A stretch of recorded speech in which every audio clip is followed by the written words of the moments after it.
Start. All right, I got the thumbs up. We're going to get going here, folks. So thank you so much for being here. Welcome once again to the 2026 World Livestock Auctioneer Championships. Of course, this is a big part of it here right now. This is the interview portion, which accounts for 25% of the contestant score. So it is a big part of it. I know personally for myself it was a big part of it. Before I could even crack the top 10, I ended up getting very lucky. And according to Paul Ramirez, I was steady Eddie when it came to the interview. So it was a big part of my journey getting into that top 10 every year, and because I wasn't the bassist behind the mic maybe when I was selling cattle, but whatever, it got me in there anyhow. So it's a big part of this journey for these guys, and it's a big part of our representation for the Livestock Market Association too, because I mean that night that you get crowned the champion, you're bombarded with ag media calls, and the local, when you get home, the local radio stations, the local newspapers that are calling you. So it's a big thing to make sure these guys can get through an interview portion like that, and this is a big part of it. So thank you so much for coming out here today and being part of it, not just for the LMA, but being part of it for each one of these contestants too. So we sure do appreciate it. We got a few more things to get through before we get going. Our contestants did do a quick walkthrough here just moments ago, and now they're in a holding area, just in a room just next to us here, and they're going to be brought up here once at a time, and I'm going to ask them 3 questions that are up here that are industry related. But before we get going on with that, we got something special before we do our interview portion. It's things that's been happening across North America the last few years. Some worries that the LMA's had and different market owners is our loss of producers, and it's happening where I live. It happens where you live. Where I live, there's lots of land get taken over by different hunting outfits. Different government land is getting taken away from grazing land. So we're losing a lot of land. We're losing a lot of producers. So what the LMA has done with a big coalition of different groups is they've came up with that Common Ground Coalition. So we got somebody special here to talk with us here today. Mr. Doug Shepard is from Mills, Nebraska, and he's going to be making his way up here just to talk about and give us an update on the efforts of the coalition and how things are going. So Mr. Doug Shepard is right here. If you wouldn't mind welcoming him up to the stage, we appreciate his expertise on the Common Ground Coalition. Thank you, Doug. Thank you for that very good introduction. Well, Joe touched on some of the things, and for some of you that don't know me, that's who I am, Doug Shepard. I ranch, feed cattle, quite a few different things in northern Nebraska. And Joe has a way of, we've talked a lot about this Common Ground almost 4 years ago is when we really started, when him and I started talking about it. And he has a way of sometimes getting you out of your comfort zone. I'm out of my comfort zone right now setting up here because I usually don't come and sit and talk to people like this. But when you truly believe in something, then it's not out of your comfort zone. And so as this has went on the last few years, especially this last year, we've really picked up speed on the Common Ground. And I urge everybody that's here, if you haven't looked into it, look into it. You get on the website and look into it. There's 5 key points that we're looking at. It's what the industry needs right now. It's plain and simple. We are in a great time in the cattle industry. We all can agree to that. There is profit being made on all sectors of it. But the great thing is we have an administration right now that looks friendly towards a rancher, and they talk about it. And what I saw, and I got asked, it wasn't being a chosen thing. You know, there's been a lot of chatter about, well, we only had chosen people. Well, it wasn't just chosen people. We were asked. The LMA put this together. We sat down on that first meeting in Denver, and you could see after that whole day, we all come to the things that we thought were extremely important. And we know that there are a world of problems in the cattle industry that we will argue with, and we will probably not come to a consensus on, and we won't get a damn thing accomplished. This Common Ground deal is a little different, because you're not going to be a member. I mean, we're not members. We don't have a board of directors. We would love to have you sign on, read about it. If you think it's something that resonates back to your operation and what your family is trying to do, then by all means sign on to it. But it's not an organization. The industry does not need more organizations. We stand back and shoot arrows from clear across the room at different organizations. I don't have anything against any of the organizations. I belong to some of them. But what Common Ground is a little bit different than the other ones is we're trying to see the full picture. You know, we know that there are these issues out there, but the big issue that we're seeing is we do not have young people coming back into this industry. And we get less and less all the time from all kinds of different reasons. And if you follow the Common Ground at all and look at some of the things that we looked at, the Big Beautiful Bill fixed a few of them. Our administration is in the same boat that we are. I can't stress enough, when we went to DC, and I'd never been there before, again, out of my comfort zone, I went there and I think it was 11 senators come to our hotel in our conference room like this and met with us. There may be 7 Congress people. The Secretary of Ag come there. We had probably a good hour with her. And then she said, well, I got to leave. I got to go do a Fox News interview, but I'll be back. And all of us in the group that went to D.C. thought, she won't be back. Well, Fox News is just down the street around from where we were staying. 20 minutes, she come back. She come back and listened to what we wanted to say, which to me was, it was hard to believe. So where I'm going with this is we have the attention of some very, very influential senators here in America. We really do. We go over there one time and we don't go see the aides. We went right to the senators. And there's a lot of chatter about what went on and what didn't, but if you weren't there, we're going the right direction with this. I can't stress enough how important that the LMA has stepped up to this, because they could see this from 4 years ago. And Joe, I think it probably was about 4 years ago in some of our long conversations that we talked about this. And kept saying, well, yeah, we got to do something. We've got to get something going. Well, now we have kind of fast forwarded and we think we have it going. And my idea is, if you belong to other organizations, whichever ones they are, great, because I do too. Let's try to find some common ground and go back to DC and make things that could be better for us in the future in this ranching industry, because that's what it is. We are not on a level playing field when it comes to what farming has versus ranching. And I know we're all going to say, well, we don't want the government involved in our stuff. I get it. But we have to have some safety nets set up for these beginning ranchers, young people that want to get in because of the capital requirements it is. I mean, it's just the way it is. In Omaha, we had an Omaha meeting, when was it, 2 weeks ago? We had several large ag lenders there, and one thing that just resonated to me was they said, and this was Farm Credit, and they're okay with me saying that, their average young producer loan is the person is 34 years old. So we're missing out on people 10 years younger than that. We have to find ways to do this. And I don't want the government more, but I think we're at a time in this cattle cycle where we are that this is the perfect time to do it. I couldn't be more happy to be involved in this. Like I said, it's out of my comfort zone, but I was so passionate about it. And you heard Joe and Mike also. I mean, I've got to know Mike very well here in the last 2 years. The timing is right for this. I urge everybody, I don't want to spend a lot of time because I know everybody's here for the big thing. I'm not the big thing, and I feel pretty good sitting here with this right here, but I'm going to be around. I can try to answer some questions. We don't have anything to hide.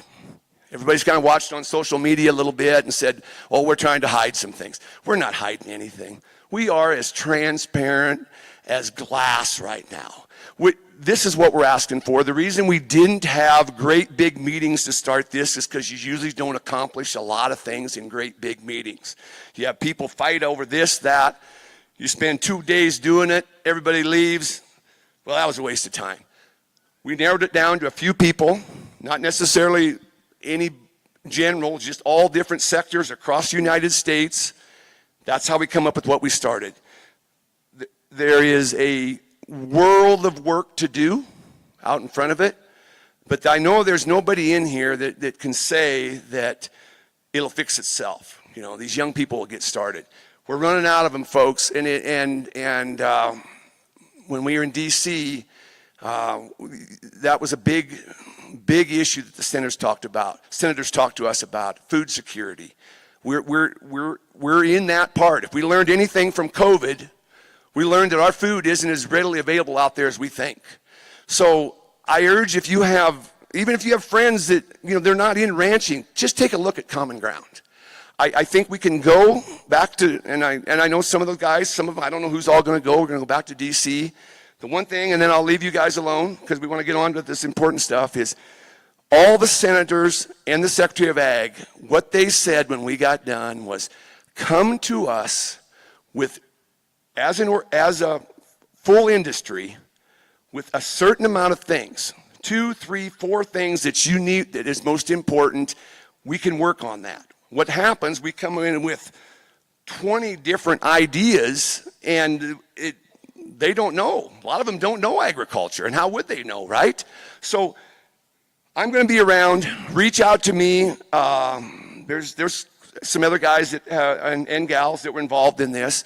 I urge you to look at it. Maybe it's not for you. I think it is. I truly think it is. Try to get involved. And we'll move forward with it. And I appreciate your time and your attention to this. I want to thank the LMA staff, especially the ones that are doing all the work. The Christians, the Forest, Izzy, they're running around here all over to set this up. This isn't an easy thing. and when we've done the ones in Omaha, and I think there's 2 more, they're not an easy thing to set up. So thank you again for your time. I'm around. I hope I can shed a little more light onto it. Joe touched on some of the main things.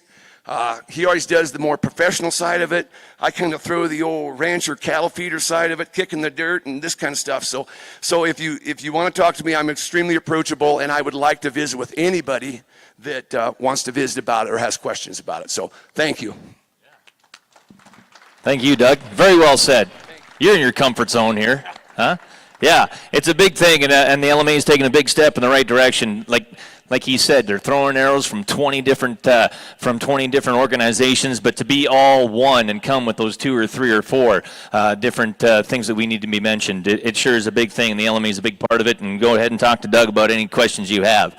So we have got 5 judges that are going to be scoring each contestant here today.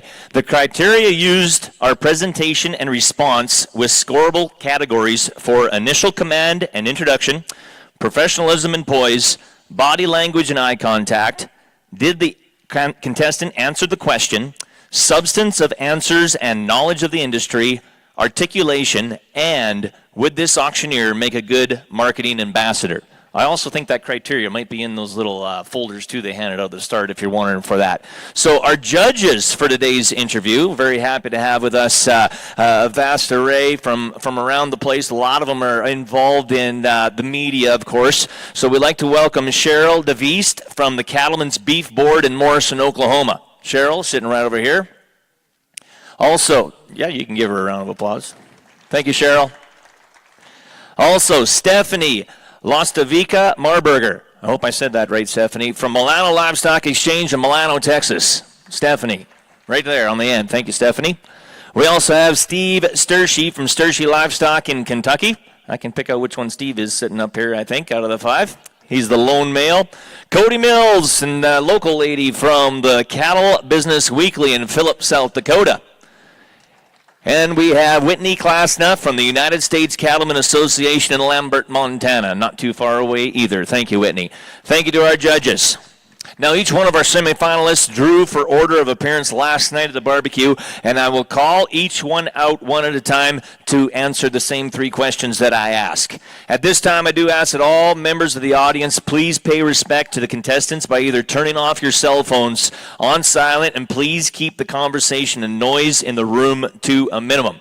I know what it's like being up here. You kind of come up here. I've always tried to make it more of a somber tone, and you look out here and just see a bunch of stone faces. You're allowed to smile. You're allowed to nod, whatever you want to do. Just please keep the conversation to a minimum. If you're going to look at stone faces, a person could go to Mount Rushmore, which I did the other day, and it was good. But before they carved that mountain, it was unprecedented, they say. So with that, not from North Dakota. And with that, and no further ado, let's get started with the interview round. And I'm going to welcome up contestant number 1, which I just got to get to my right sheet here. This is Seth Schneider from Hershey, Nebraska, contestant number 1 for our interview round. Hello, Seth. I'm going to give you a moment. If you'd like to recognize anybody out there, you sure can. Yeah, absolutely. I'd sure like to thank my sponsors back home, the North Platte Stockyards and Ogallala Livestock, Jay Nordhausen and Lance Van Winkle at both those barns. And I'm excited to have a conversation with you today, Dean. All right, Seth. Ready to go with the questions. Question number 1. How do you build long-term trust with consigners? I think the answer is right in the question, long term, and it definitely takes time, but being somebody who's dependable, reliable, knowledgeable about the job that you're doing, marketing cattle, and just being personable, being able to, give your phone number out to them guys, tell them call anytime. I think that's pretty important to building a long-term relationship with consigners. Question number 2.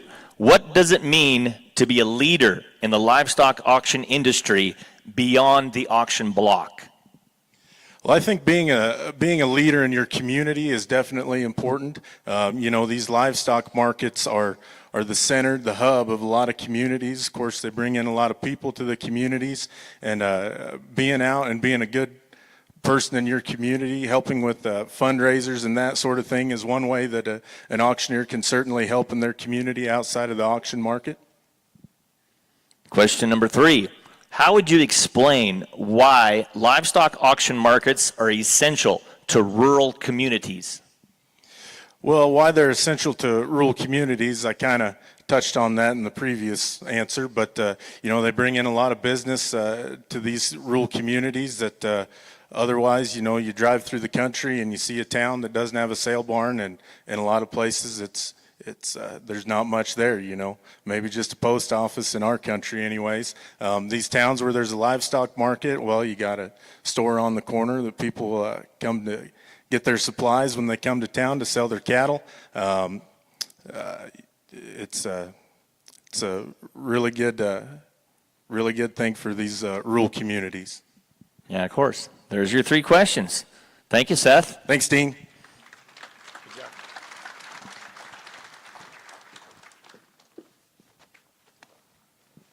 I'm just going to have a little pause here just to make sure the judges are caught up on each contestant. I don't think I screwed up on the first one, so if I screwed up on the first one, I have to do it for everyone, but I think it went good. I'll just wait for the judges to make sure we're good.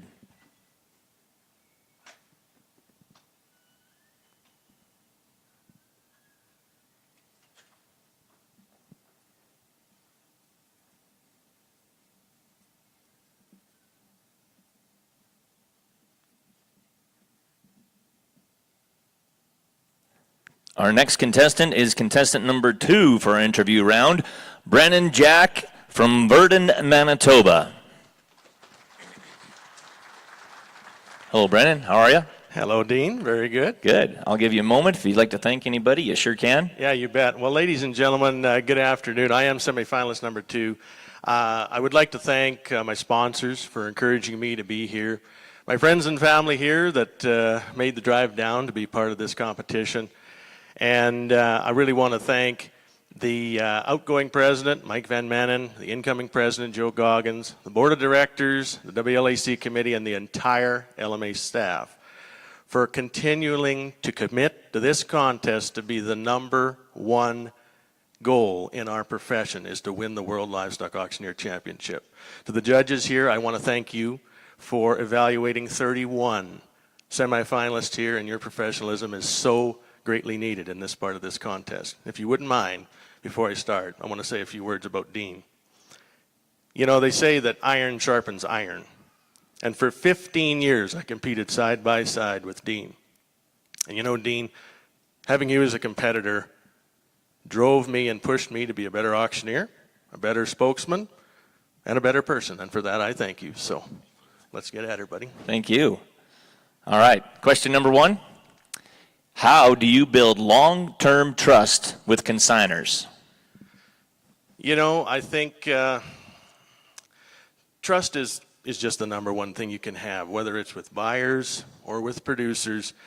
I know, speaking for myself at home, if you can prove to your customer that you're going to market those cattle like they're your own, and that's what we do. At home, when we accept cattle into the stockyards, we tell them we're going to market them just like they're our own cattle. You're going to trust to make sure they're going to be handled right, they're going to be fed right, they're going to be sorted right, and we're going to sell them to the very best of our ability. So I think as a producer ourselves, when you can give that confidence to your producer, it just builds trust. And I think that trust ripples on to the buyers. And if you can have that in-between connection with the producer and the buyer, you're going to get such a great value for those cattle. Question number 2. What does it mean to be a leader in the livestock industry beyond the auction block? Well, I think being a leader is something that when you talk about being a world champion, what is a world champion? More than a great auctioneer, I think a world champion should be a leader, an ambassador, a friend, not to just the people sitting in this room, but to the whole industry, and for the new people coming into this business. And I think, to quote Jim Rohn, a motivational speaker from years ago, said, you know, one of life's greatest achievements is being in someone's testimonials. Here's the person who found me. Here's the person who got me started. Here's the person who believed in me before I could believe in myself. And then they mention your name. And I think if we can all be like that, to strive to be leaders, mentors, friends to people that are in this business right now or coming into this business, Dean, I think that's the impact a person should have as a world champion or as everybody sitting here today. Question number 3. How would you explain why livestock auction markets are essential to rural communities? Well, if you've ever been in a rural town in Canada and anywhere in the U.S., if it's a booming town, it's likely got a good auction market in it. And that's sure true about Burton, Manitoba. If you took out the stockyards or Rimbey, Alberta, or in St. Ange, there wouldn't be a lot left in that town. And when you can bring people together on a Wednesday afternoon and we can trade $10 to $20 million worth of cattle, and out the door they go with their checks into the bank, and we're all friends with the truck dealers and the equipment dealers and everyone else involved in town. And if the markets are doing good, the rest of the businesses in town are doing good. So I think having that in your rural community, having people selling the grass, having people having these mama cows and the profitability they're going to make, man, I tell you, this is such a great industry to be in, and I'm so proud to be a part of it. That's all for now. Thank you. Have a good afternoon. Good luck.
Our third contestant, making the way up to the stage now, Tate Rainey from Sweetwater, Texas.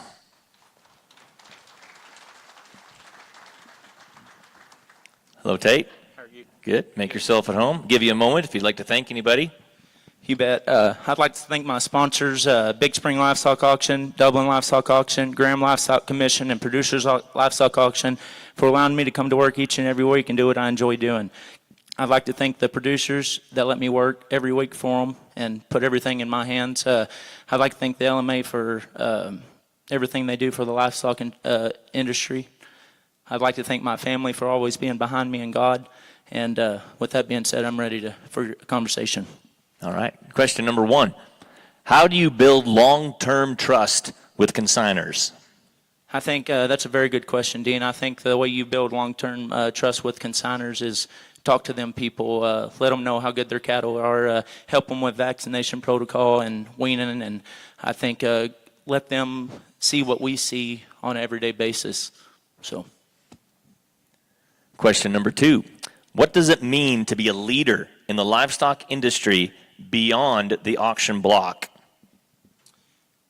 I think what it means to be a leader is always be honest, have a lot of integrity to you, do everything you say you're going to do, and put your whole heart into it. Question number 3. How would you explain why livestock auction markets are essential to rural communities? That's another good question, Dean. Livestock markets are very essential to rural communities because they bring in some more people, they bring in some money. Everybody as a family, they're bonded. I think a livestock barn does a lot for communities. Of course. Good luck with the rest of the weekend. Thank you. I Thank appreciate you. it. Head out that way. Oh, okay. You're good. You're good.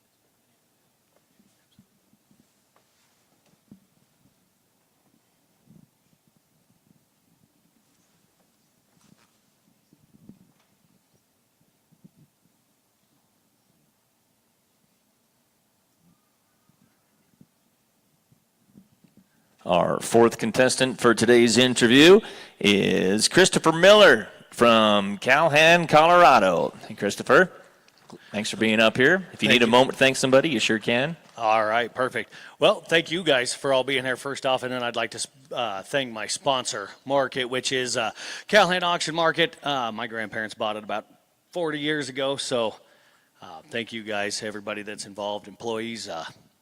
Couldn't do it without all their help, so. That being said, I'm ready when you are. All righty. Question number 1.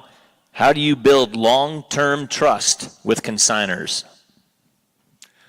So that's actually something that we have struggled with in the past a little bit.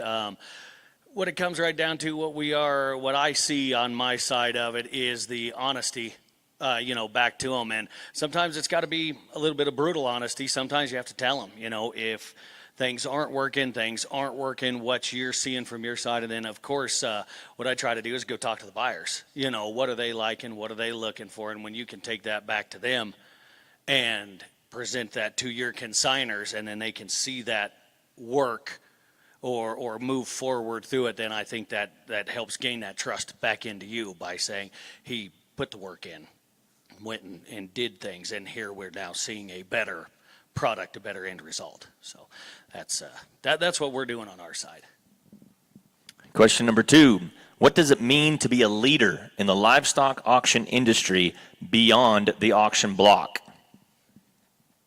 That one's going to be a really hard one for me. I am new to a lot of this. I actually spend a lot more time selling cars at this particular moment. So that's what I'm trying to learn. That's what I've, come into things like this. That's talking to the gentlemen that are in the room out there.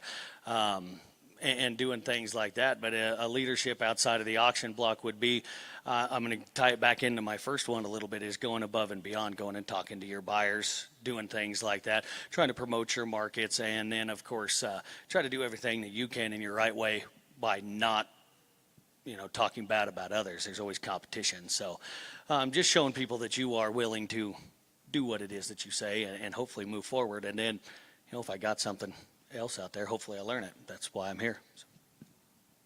Question number 3. How would you explain why livestock auction markets are essential to rural communities? Actually, I like that one. So we are kind of a rural community that is actually getting kind of taken out by development. So there used to be a lot more cattle and a lot more things that, were out in our area, big ranches. Now we're dealing with a lot more people that have 40 and 80 acres and stuff like that. So when you go back into some of the bigger markets that I see comparatively to ours, they don't want to deal with some of these smaller ranchers, smaller communities, smaller things like that. And that's one thing that we try to take pride in, at our barn, is taking care of some of the smaller stuff in the rural community. And then, of course, that's not a knock on anything in the big markets. I mean, they do exactly what they can. But so it's essential for that point, because when it comes right down to it, some of these people don't know how to do this. So then you take your position as a barn, a market, whatever you want to call it, and then you try to educate everybody back into the community. So, Well, thank you, Mr. Miller. That's all for today. all right. Good luck Thank you. tomorrow. Thank you.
Our 5th contestant for today's interview, Travis Moniz, Princeton, California.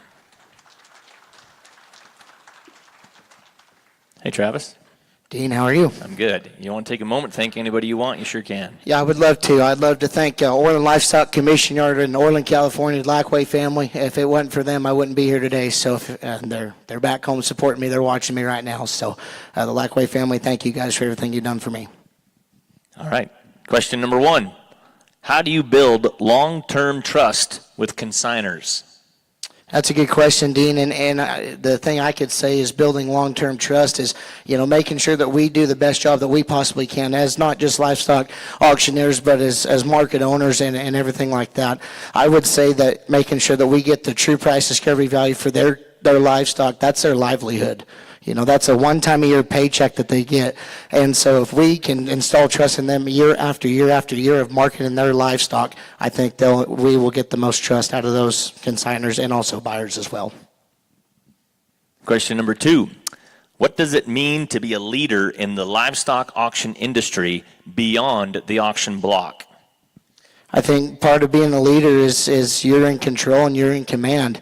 If you're being a leader, not just as a livestock auctioneer, but, as a cattle sorter out back and even through the markets, being able to tour and see other things and the livestock marketing industry is a very important value for this. And being a leader, you're in charge. You're large and in charge, and you're the one that's going to be taking charge of everything. So I would say being a leader is definitely important for this Livestock Marketing Association today.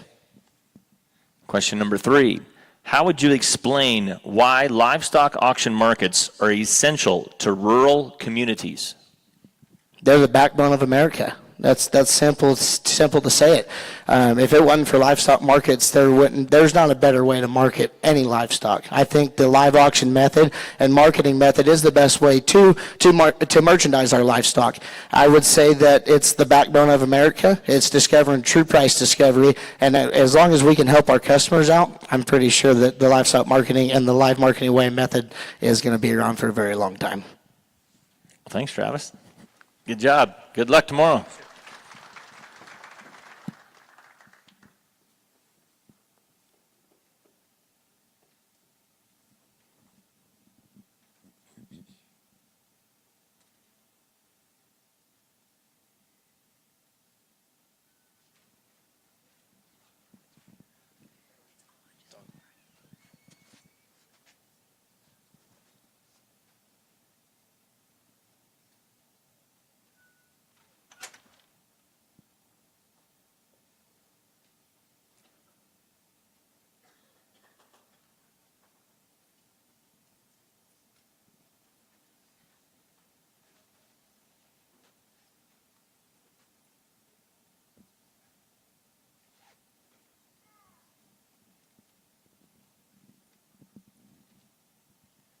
Next one to go is draw number 6 on our list. This is Zach Ballard, Konynenbelt, South Dakota.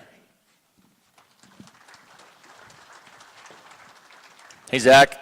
Dean, how you doing? I'm good. You're looking good. Hey, thanks, buddy. If you need a moment to thank anybody, you're welcome to. Yeah, I want to thank the judges for coming out today, taking time out of their busy schedules. Appreciate you guys. Thank all my sponsor barns for allowing me to be here. Thank my family for putting up with me for the trip. And I think let's go ahead and get to work. All right. Question number 1. How do you build long-term trust with consigners? Oh, how do you build long-term trust with consigners, sorry. I would say, just being in the markets. I mean, even if you're not auctioneering there, and if you want to auctioneer there, that's how you build trust. You just go out and meet with everybody, shake hands, just get to know them. I mean, that'd be what I would say anyways. So. All right. Question number 2. What does it mean to be a leader in the livestock auction industry beyond the auction block? Repeat that one more time for me. What does it mean to be a leader in the livestock auction industry beyond the auction block? Beyond the auction block. Well, I'd just say just about the same thing, being out in the country and hanging out with people and just making yourself known, I guess. Question number 3.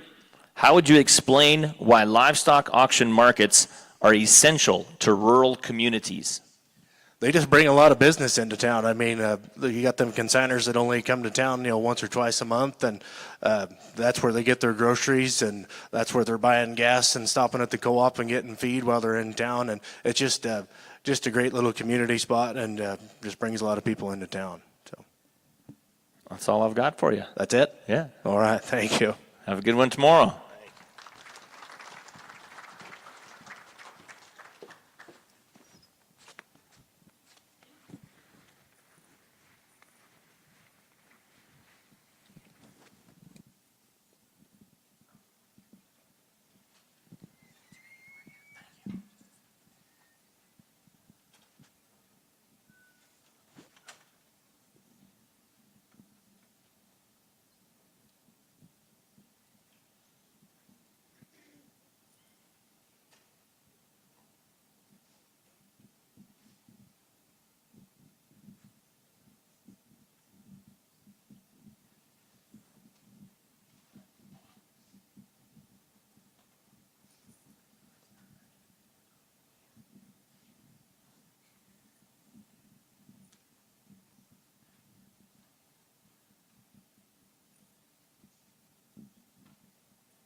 Next one on our list is number 7, Chaz Ophus from Watford City, North Dakota.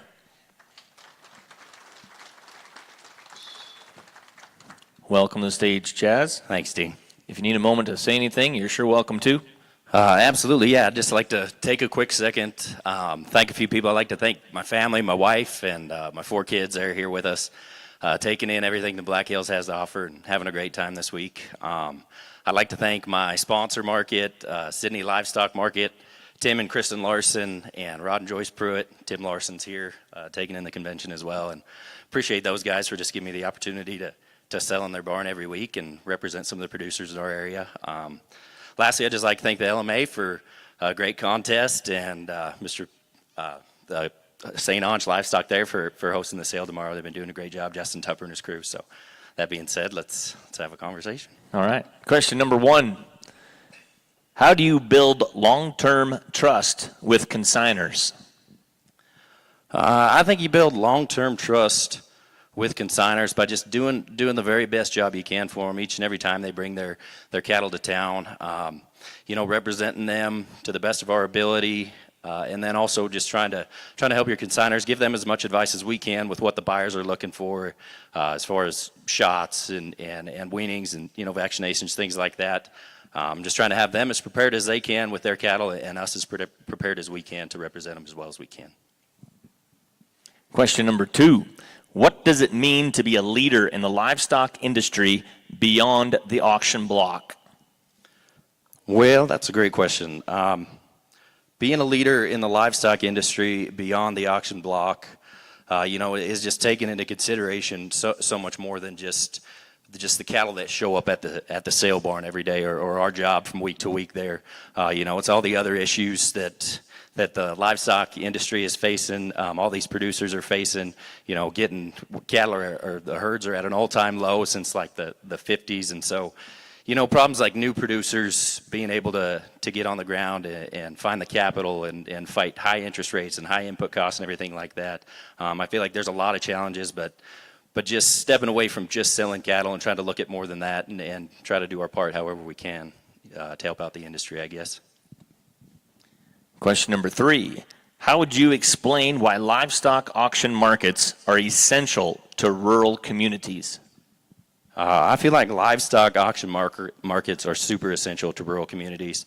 They just stimulate the economy on a whole nother level. It brings people to town weekly, and they don't just come to sell their cattle. They come to go uptown and eat. They support the restaurants, they support the grocery store. Some people, that's when they come to town, is to come to the sale barn, and it's just a huge pillar for the community and a social gathering. We get a lot of people who just come in to take in the market and visit and like to see what we do each and every week. So. Well, that's your 3rd question. Good job. Perfect. Thanks, Dean. I appreciate it. All right. Good luck.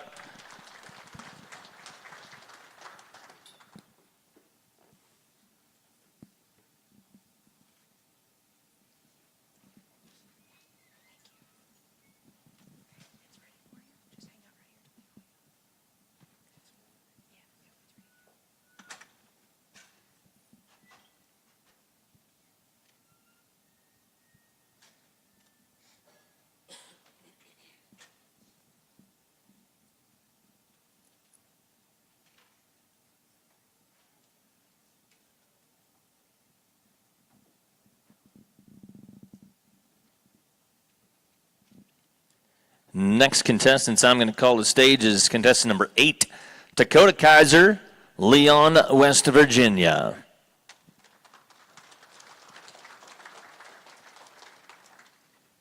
Takoda. Dean, how are you, sir? I'm good. Welcome. Yes, sir. If you need anything to say, you are welcome to say or thank you. Sure would. Well, good afternoon, ladies and gentlemen. Sure would like to thank everybody that's in attendance here today, as well as viewing online. Sure appreciate and want to thank you for supporting this great industry. Dean, last but not least, I would like to thank the LMA for all that they do.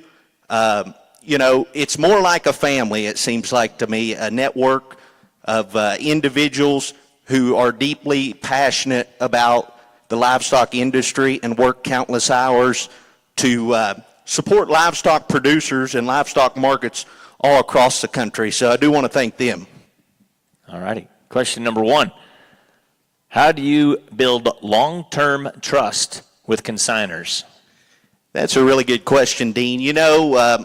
Being an auctioneer as well as on the other side of the microphone, an order buyer as well, I think it's very important to build trust with your local producers, go out to the farm or ranches, connect with them, look at their cattle. I think the biggest thing is communication, Yes, sir. Question number 2. What does it mean to be a leader in the livestock auction industry beyond the auction block? That's another great question. Being a leader, otherwise, besides on the auction block, you need to hold yourself professionally. I think being a professional, I think being humble, I think, it doesn't really matter how good of an auctioneer you are if you're not a people person, A wise man once told me, he said, in the cattle business, you're going to learn a lot about cattle, but even more about people. So I really think you got to be a people person, and you got to have the communication. And yes, sir. Question number 3. How would you explain why livestock auction markets are essential to rural communities? Livestock auction markets are very essential to rural communities. Number one, they bring commerce. Also, livestock markets on auction day, it's a gathering place. A lot of information is shared, and friends come together, and it gives producers a transparent, competitive environment to market their livestock. That's your 3rd question. Good job. Thank you all. Thanks. Best of luck. Thank you, sir.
Number 9 for our interview, Josh Jasper from Nicholasville, Kentucky.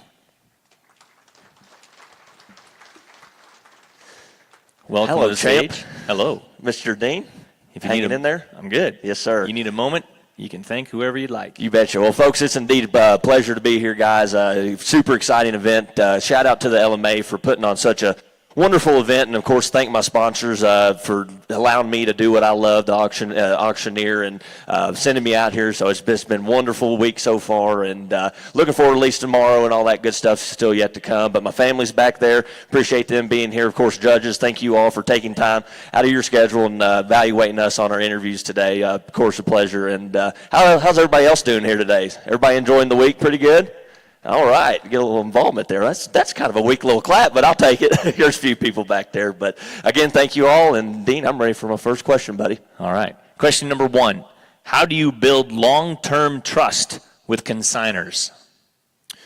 That's a good question. It all starts from day one. Talking about a new consignor, they have questions. Just be honest with them. It may not be something they want to hear, but they always tell them the right thing, the honest thing, and that gets you far away with the consignor. But always being there to help them, any time of the week, just not on sale day. If they have questions, be willing to call them and just be there for them. Be their friend, be their family, welcome them in, go eat out to dinner and stuff. But building that trust, it will take some time. And of course they'll see good and bad days like we all have. But being there consistently, being there for them, learning what they do, trying to help them. I think we'll get you a long way, with the consigners and all that good stuff. But, just being honest with them, helping them out, being their friend, their family, that goes a long way in this business.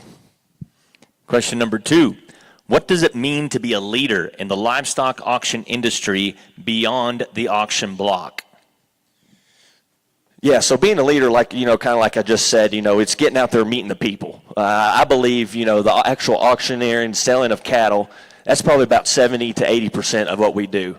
The other 30 to 20% is knowing the people, being willing to get off the block, go talk to them, be their friend. I said, and just enjoy the people, because that means a lot more than just, the 5 or 10 minutes you're actually selling the cattle, which that's very important, don't get me wrong. But being a people person, asking questions, learning every day, learning from your customers, learning from people, just and expressing yourself how you naturally are, and of course all that puts together. They'll trust you to be a leader. They'll listen to you, because when people walk in a sale barn, they look straight ahead and what they see. The guy in the sharp cowboy hat, the sharp jacket, and they say, "Wow, this guy, I like him." And of course, that builds leadership. And when you get off the block, of course, all that knowledge and stuff that you can give those people, it means a lot. And of course, they'll trust you, and then you can maybe go on to some more leadership positions, and just feel free talking to them, and again, get their trust. And I think that's a big role in leadership past the auction block. Yes, sir. Question number 3. How would you explain why livestock auction markets are essential to rural communities? I would explain it as they don't like stockyards in the city because they stink.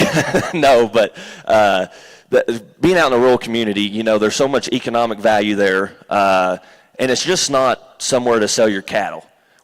At our facility, it's a family. You sell cattle there, it's a family.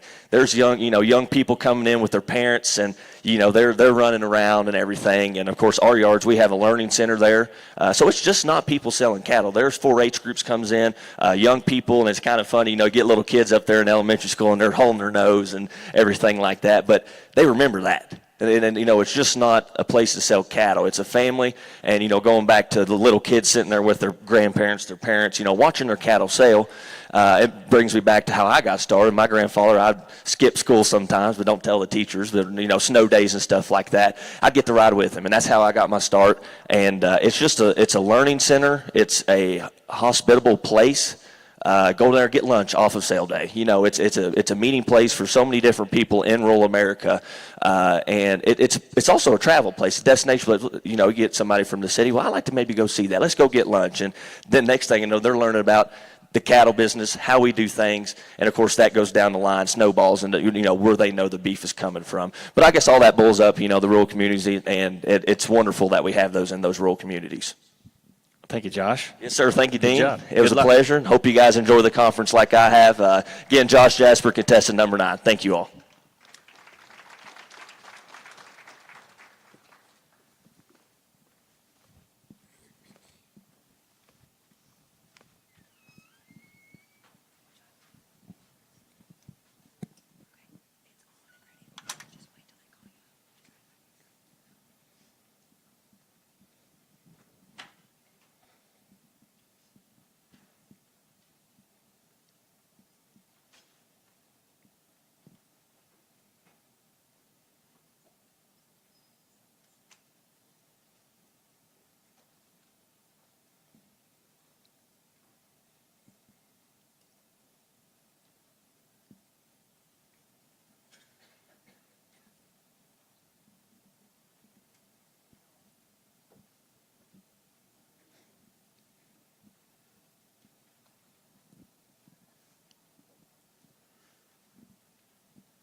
Next contestant to join me up here is going to be Leon Caselman from Long Lane, Missouri.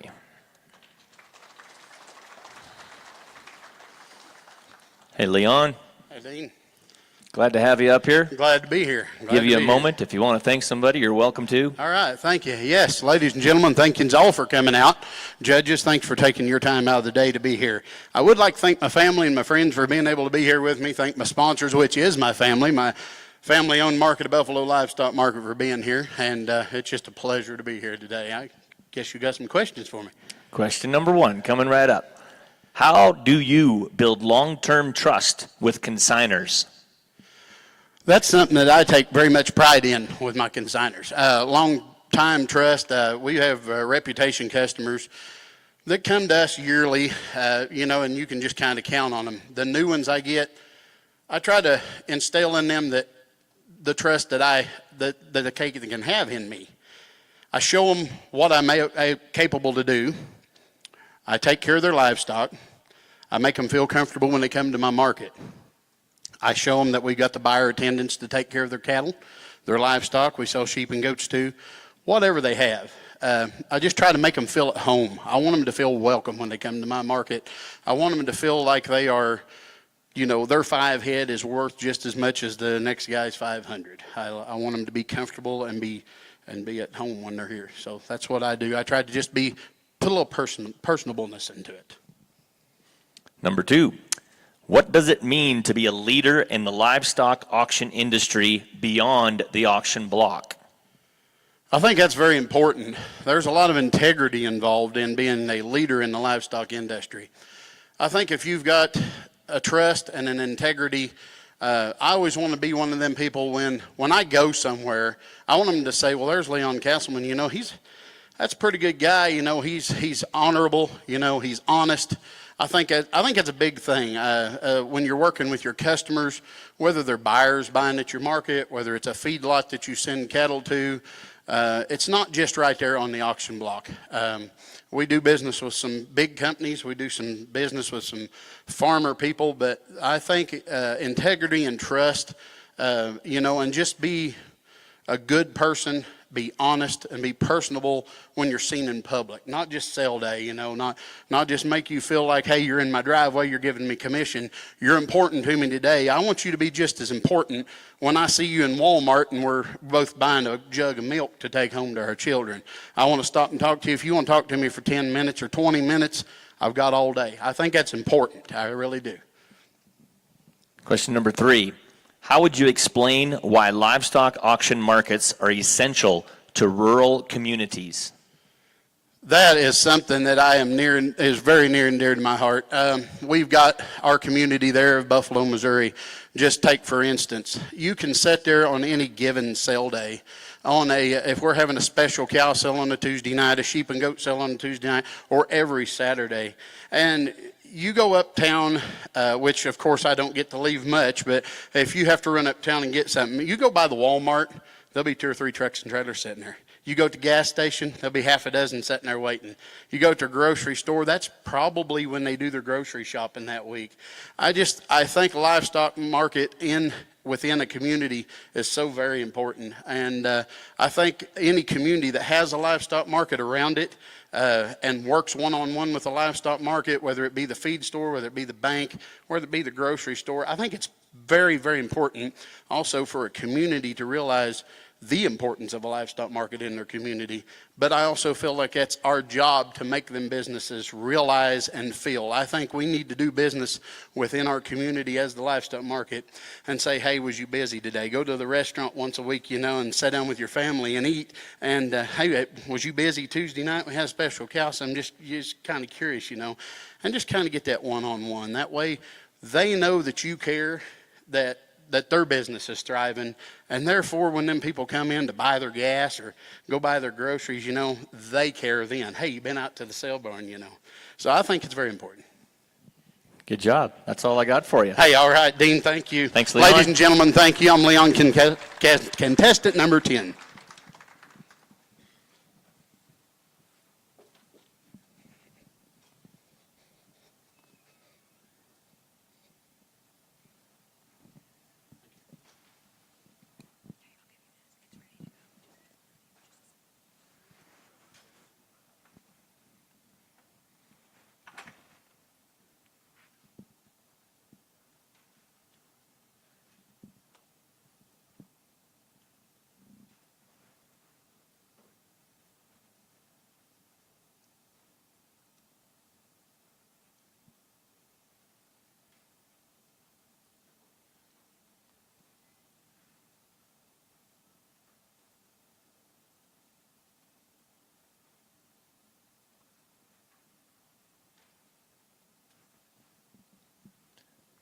Number 11 in our interview, Austin Henderson, Dickinson, North Dakota. Welcome to the big show, Austin. Give you a moment to thank somebody if you'd like to. Yeah, I'd just like to say a big thanks to everybody from Stockman's Livestock. I know we've got one of the best crews, I think, in the nation, from all the way from the penners to the office staff, so I want to thank all of them. And got two of the best partners to work with as well, John Fisher and Dan O'Donnell, so I just want to say a big thanks to all of them. All right, question number 1. How do you build long-term trust with consigners? Number 1 there, honesty. You just be honest with them. Obviously, do the best job selling their cattle for them that you can. Be straight honest with them and be social with them. Yeah. Honesty is number 1. I'm going to stick with honesty. Question number 2. What does it mean to be a leader in the livestock auction industry beyond the auction block? Being a leader in livestock marketing beyond the block is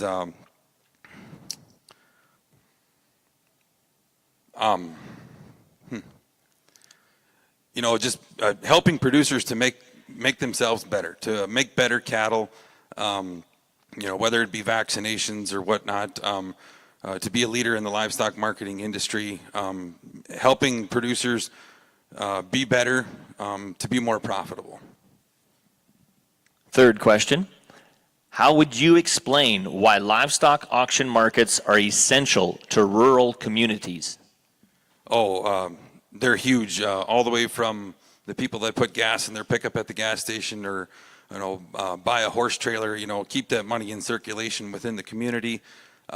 They're just huge. All the business that they bring to town.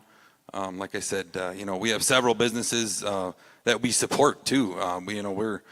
We give a lot of donations. We help out a lot of charities around our community. So just all the way around, they're just they're very essential to rural communities. Well, thank you, Austin, and all the best of luck tomorrow. Thank you.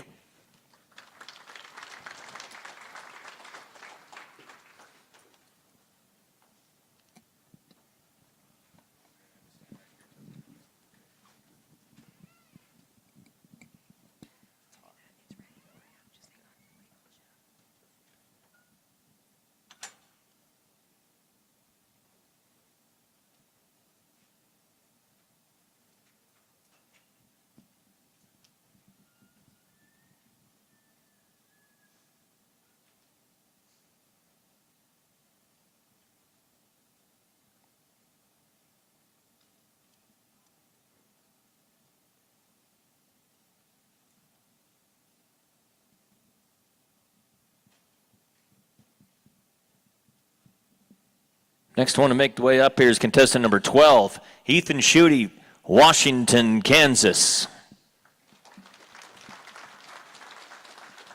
Thank you, folks. How are you, Dean? Hi, Ethan. I'm doing great. How are you? I'm doing great. This is a beautiful facility, eh? Beautiful.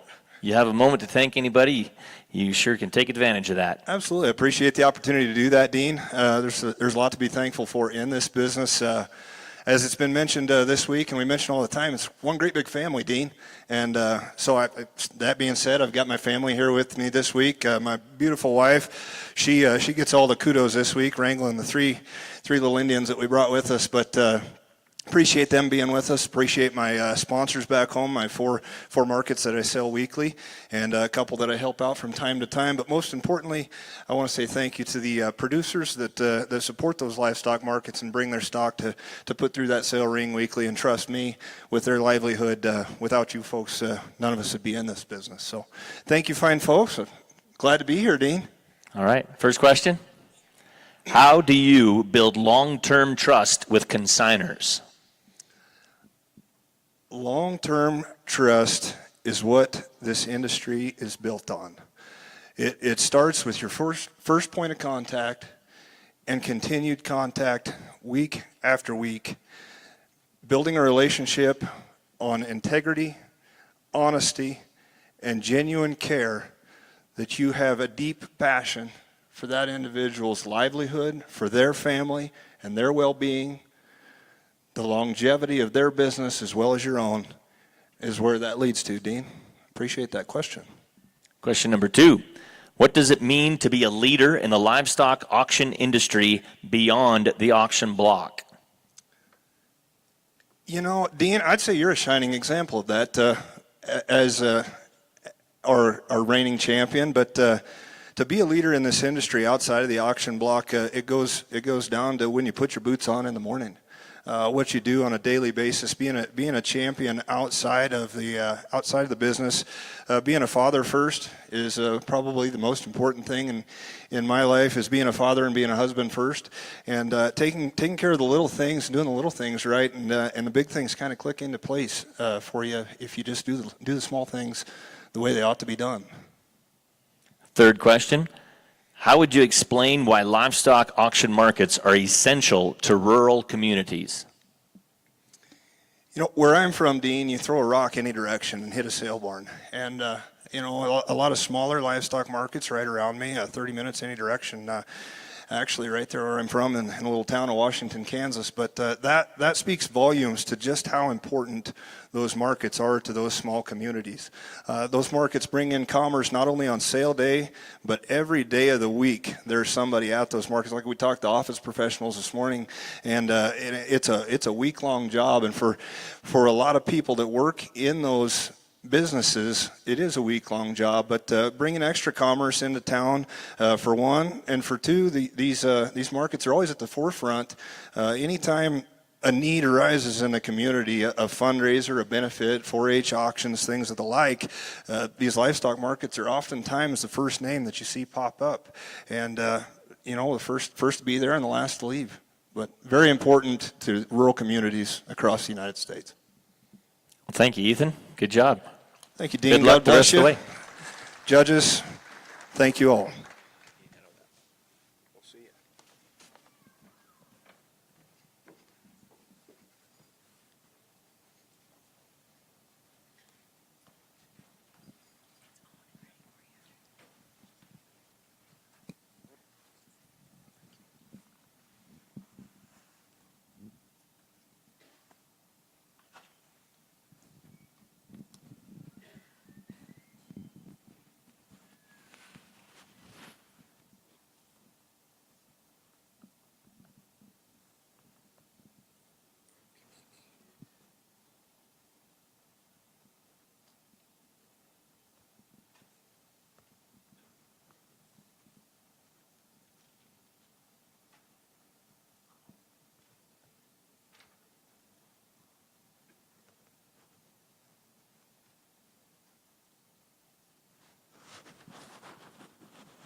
Contestant number 13, A.J. Austin, Paragould, Arkansas.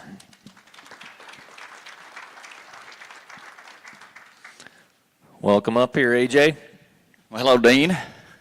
Look forward to answering some questions from you here in a minute. Of course. If you need a moment to thank anybody, you're welcome to it. I sure will. First off, I'd like to thank my family. They all come with me and they support me in this endeavor, and somebody's got to make sure everything gets done, and they always support me. And also my sponsors, Central Ozark Stockyards in Squires, Missouri, Marty and Leanne Cruz, for giving me a job, putting me to work every week, and letting me do what I love and be able to make a living doing it. And I just got to say what a blessing it is to be here and get the opportunity to speak with about such important things that are going on in our industry. And I look forward to answering some questions for you. So let's get started. All right. Question number 1. How do you build long-term trust with consigners?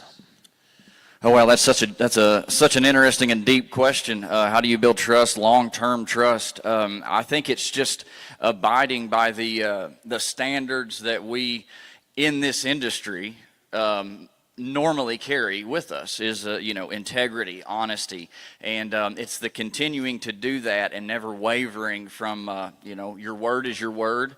You stand by it. If you tell your consigners that you're going to do something, you do it for them, even if it hurts you a little bit, because you don't want to hurt them. You're there to help them. You're there to help them market their cattle. And I just think that communication and long-term building that relationship requires you on our part as the marketeers to continue to do them a good job each and every time.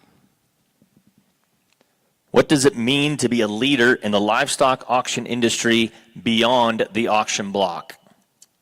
To be a leader in the auction industry or the livestock industry?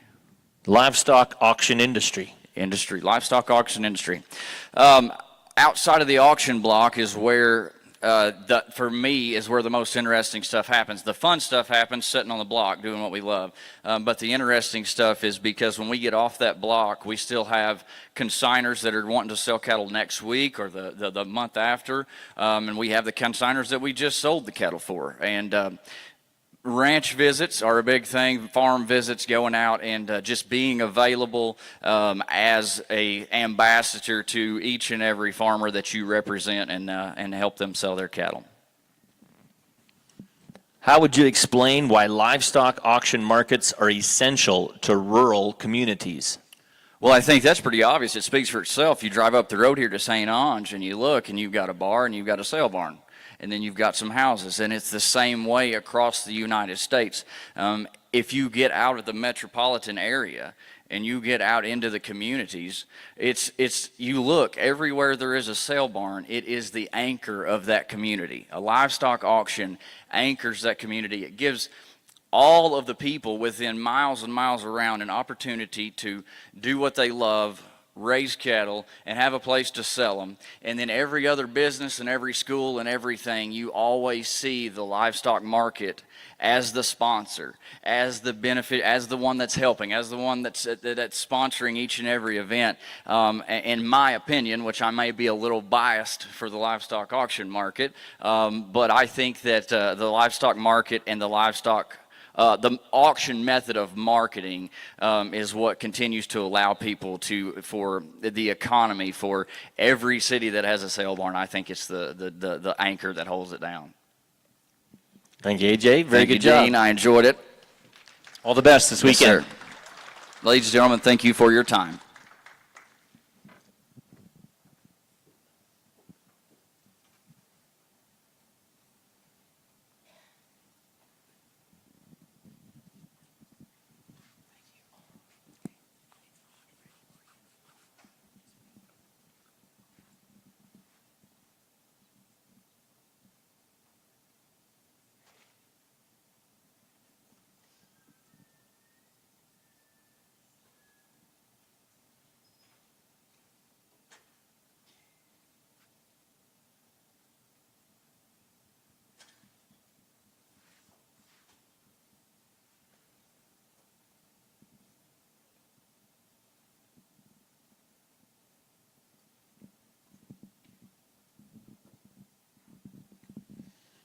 Our next contestant is contestant number 14, Jace Thompson, Billings, Montana. Welcome to the stage, Jace. Hi, Dean. How you doing? I'm good. You're almost halfway. That's right. If you want to take a moment of time to thank anybody, you're welcome to do that. Yeah, absolutely. Want to thank my sponsors here to the WLAC, Montana Livestock Auction there in Ramsey, Billings Livestock Commission, the horse sales, Jan Parker, and then the Goggins family with the cow sales as well. And then Jerry and Daryl with Elite Livestock Marketing, they sponsored me. Also a ton of friends and family in the audience here and watching online. Want to thank them for their support. And I also want to thank the judges for their time as well. All righty. Question number 1. How do you build long-term trust with consigners? Well, I think you have to stick to the core principles of an auctioneer. You have to have honesty, integrity. You have to operate in an honest way. You have to be likable. You have to create relationships with your consigners, with your buyers as well. And I think that over time, as you build those relationships and if you practice that honesty, practice that integrity, and practice your knowledge on the industry, it will show through, and eventually you will build that trust with your consigners. Question number 2, what does it mean to be a leader in the livestock auction industry beyond the auction block?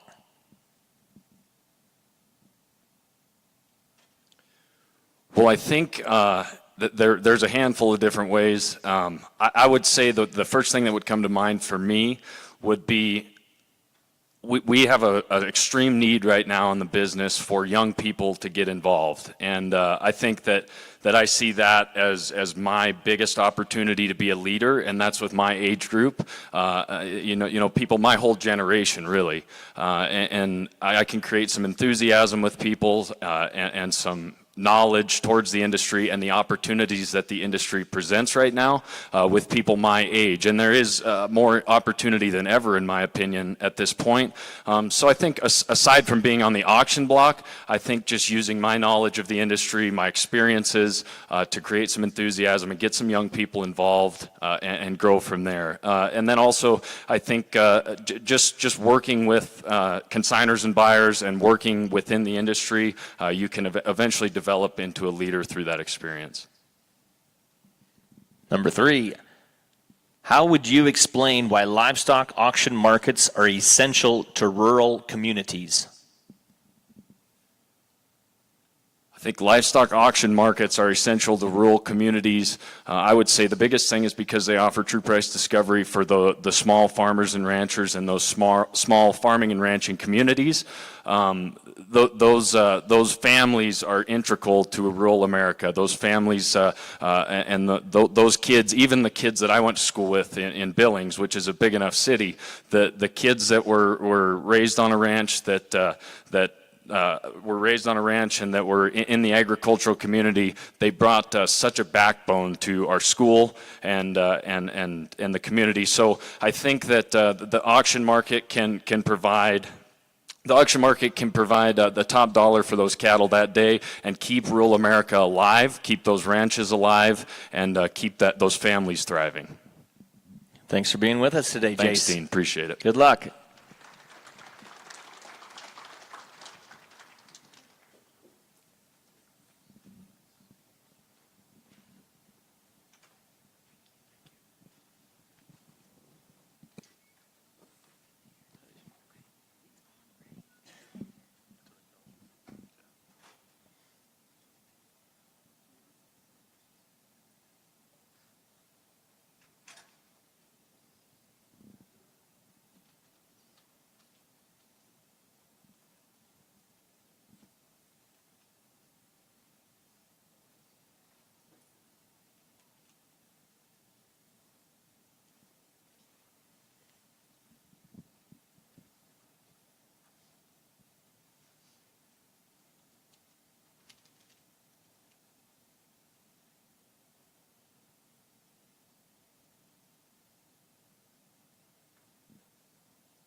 Number 15 on our list, Darren Carter, 96, South Carolina.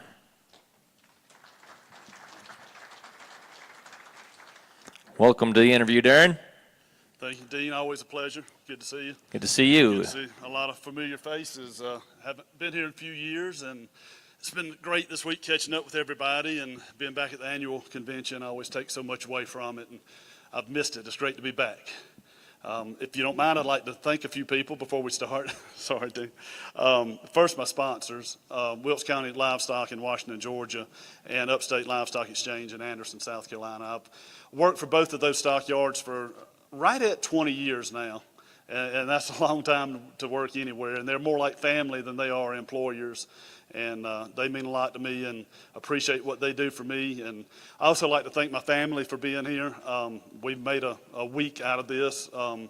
Traveled, got to see some of the country, see sites that we have never had the opportunity to see. So it's been a fun week and a good trip, and I've really enjoyed it. So.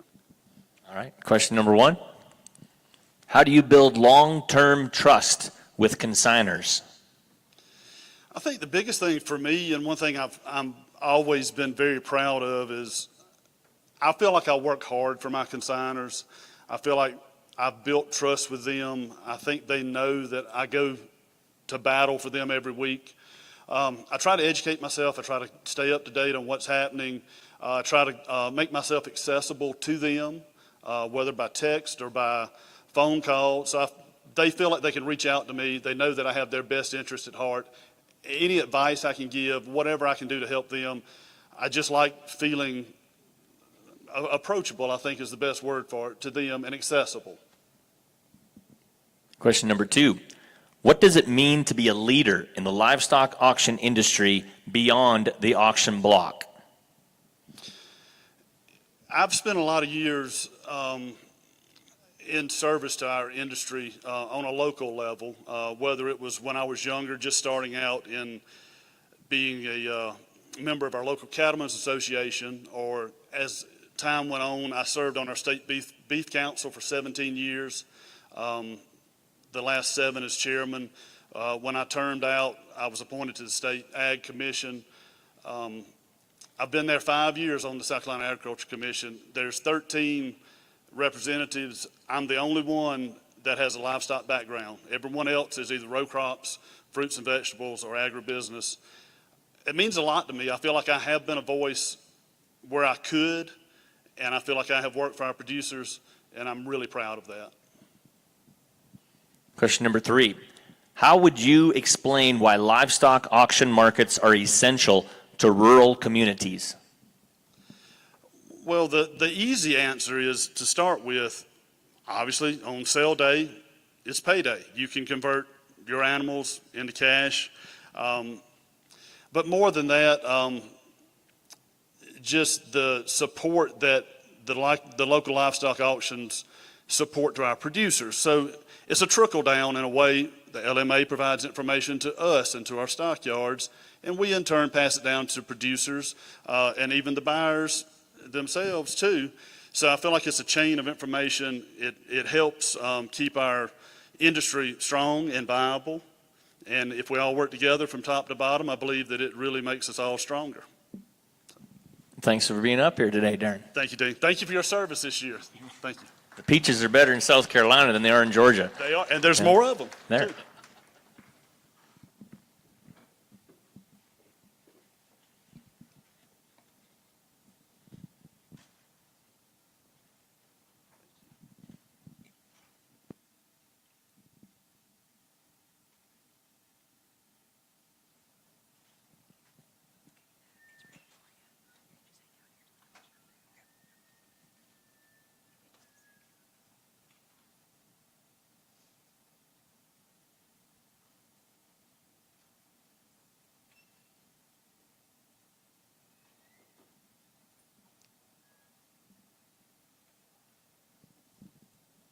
All right, halfway through this is going great.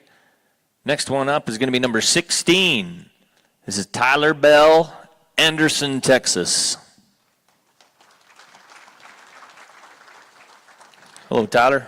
How you doing, Dean? I'm good. You're the first one they clap for. Yeah. Welcome up here. If you want to take a moment to thank anybody, you're welcome to it. Okay. Yeah, most definitely. Just want to welcome all you folks. Hope you've all had a wonderful convention. I would be lying if I wouldn't say that I didn't get here today without my family and the people that sponsor me. The Oklahoma National Stockyards, very grateful for them behind my back each and every week. Without further ado, Dean, I believe I'm ready for some questions. All right, question number 1. How do you build long-term trust with consigners? That's a good question. Building long-term trust with consigners, to me, and if I was selling them cattle, you want somebody that is going to give their absolute all to it.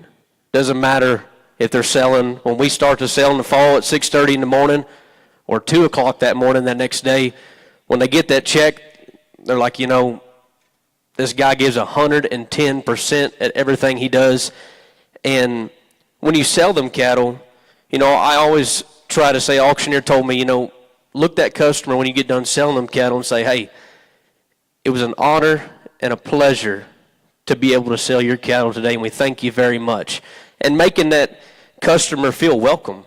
And I think that's something very important in instilling trust and going and talking to that customer, keeping up to date. Send them something as simple as a thank you, a 4th of July card. I mean, anything to keep in touch with that customer, and you get to be friends and get to know each other. That to me is instilling trust. Question number 2. What does it mean to be a leader in the livestock auction industry beyond the auction block? Beyond the auction block? Being a leader beyond the auction block, because everybody, I think, always looks at the auctioneer as the quarterback of the sale. I mean, you carry everything, you're saying everything. If we're moving cattle fast, I mean, we're at momentum, we're moving tempo. So everybody's always looking at the auctioneer, to me, as just the quarterback that controls everything. So outside of that is just making sure that we're all just a team here.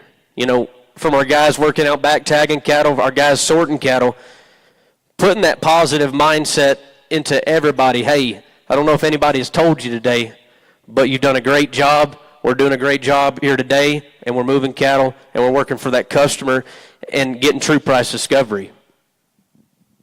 Question number 3, how would you explain why livestock auction markets are essential to rural communities? They're essential to rural communities because of the food chain.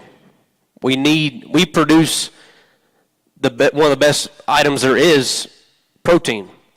We make the best of it, and you know, that's something that is not talked about a lot in these rural communities, and letting these people know what we do on a basis just to keep your water hot, your food on your table. Everything that is in here today outside, it comes from agriculture, and I think there needs to be more of that shown through these rural communities, because a lot of people, it's not the fact that they're against it, that a lot of them just don't know. And I wish like we could do something of take a lot of these rural communities and just take them out to these farms and see what it is we actually do and how hard we actually have to work to provide you with the lifestyle that you may love and so dearly love. Well, thank you, Tyler. Thank you. Thank you, folks. Good job. Thank you. And good luck. Thank you.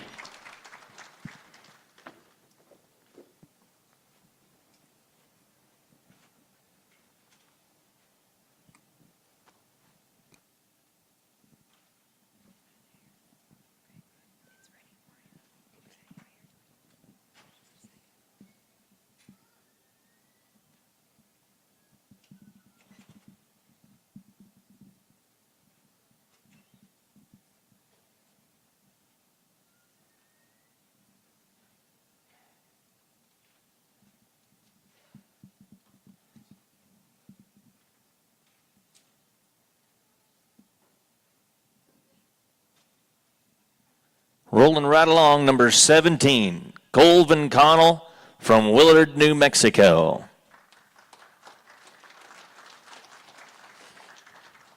Welcome to the stage, Colvin. Thank you, Dean. Thanks for being up here. If you want to take a moment of time to thank anybody, welcome to. Yes, sir. I sure appreciate it. I'm Colvin Connell from Willard, New Mexico, contestant number 17. A few thank yous to go through right quick. I'd like to thank my sponsors back home, Roswell Livestock Auction, the Wooten family, Dexter Livestock Commission, Jared Harrell, Tuya Livestock Auction, Karen and Tyler Hargrave in memory of Mark Hargrave, and Cattleman's Livestock Auction in Belen, New Mexico, Bucky Russell. I'd also like to thank my family for being here and supporting me, and thank the LMA for all they do for our industry as a whole, and thank our judges for taking the time to be here tonight, and thank you for being such a class act as a world champion, my friend. I appreciate it. Ready for question number 1? Yes, sir, I believe so. How do you build long-term trust with consigners? You know, through true price discovery, we get all we can for them, and we may not see them but once a year, so you got to take advantage of that one time a year, and they know that that's our job, is to work for them. And we do our best to get what we can, because that's our one-time paycheck, a lot of them.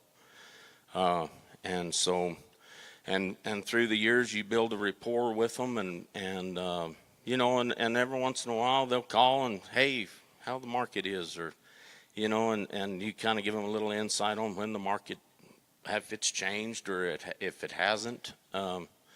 And so that just building a good rapport through that. Question number 2.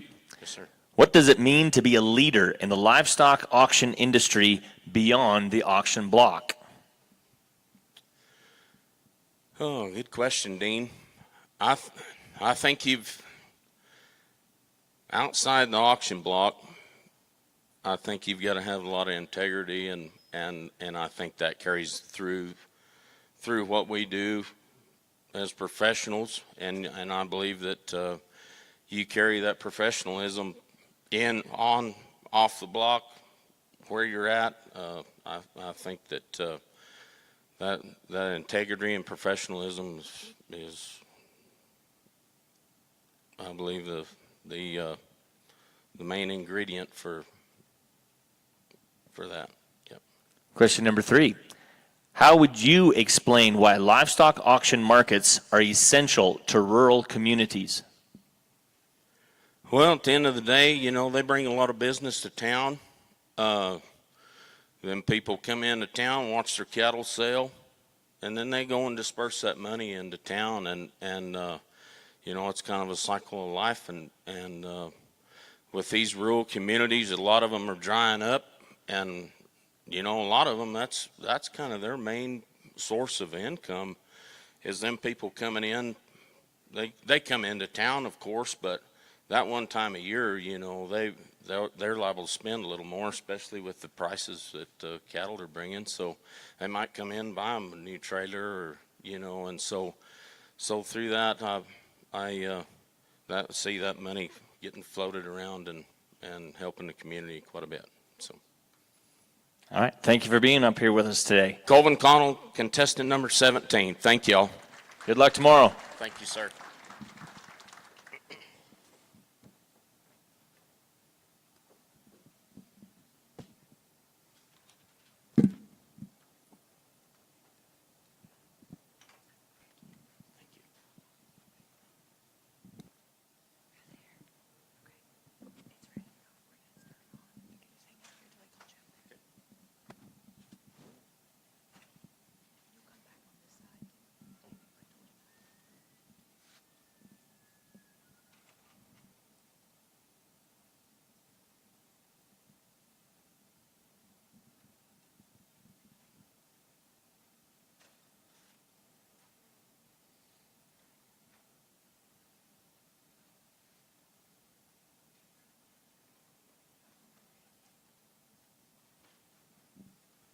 Number 18 for our interview, Ryan Konynenbelt, Fort McLeod, Alberta.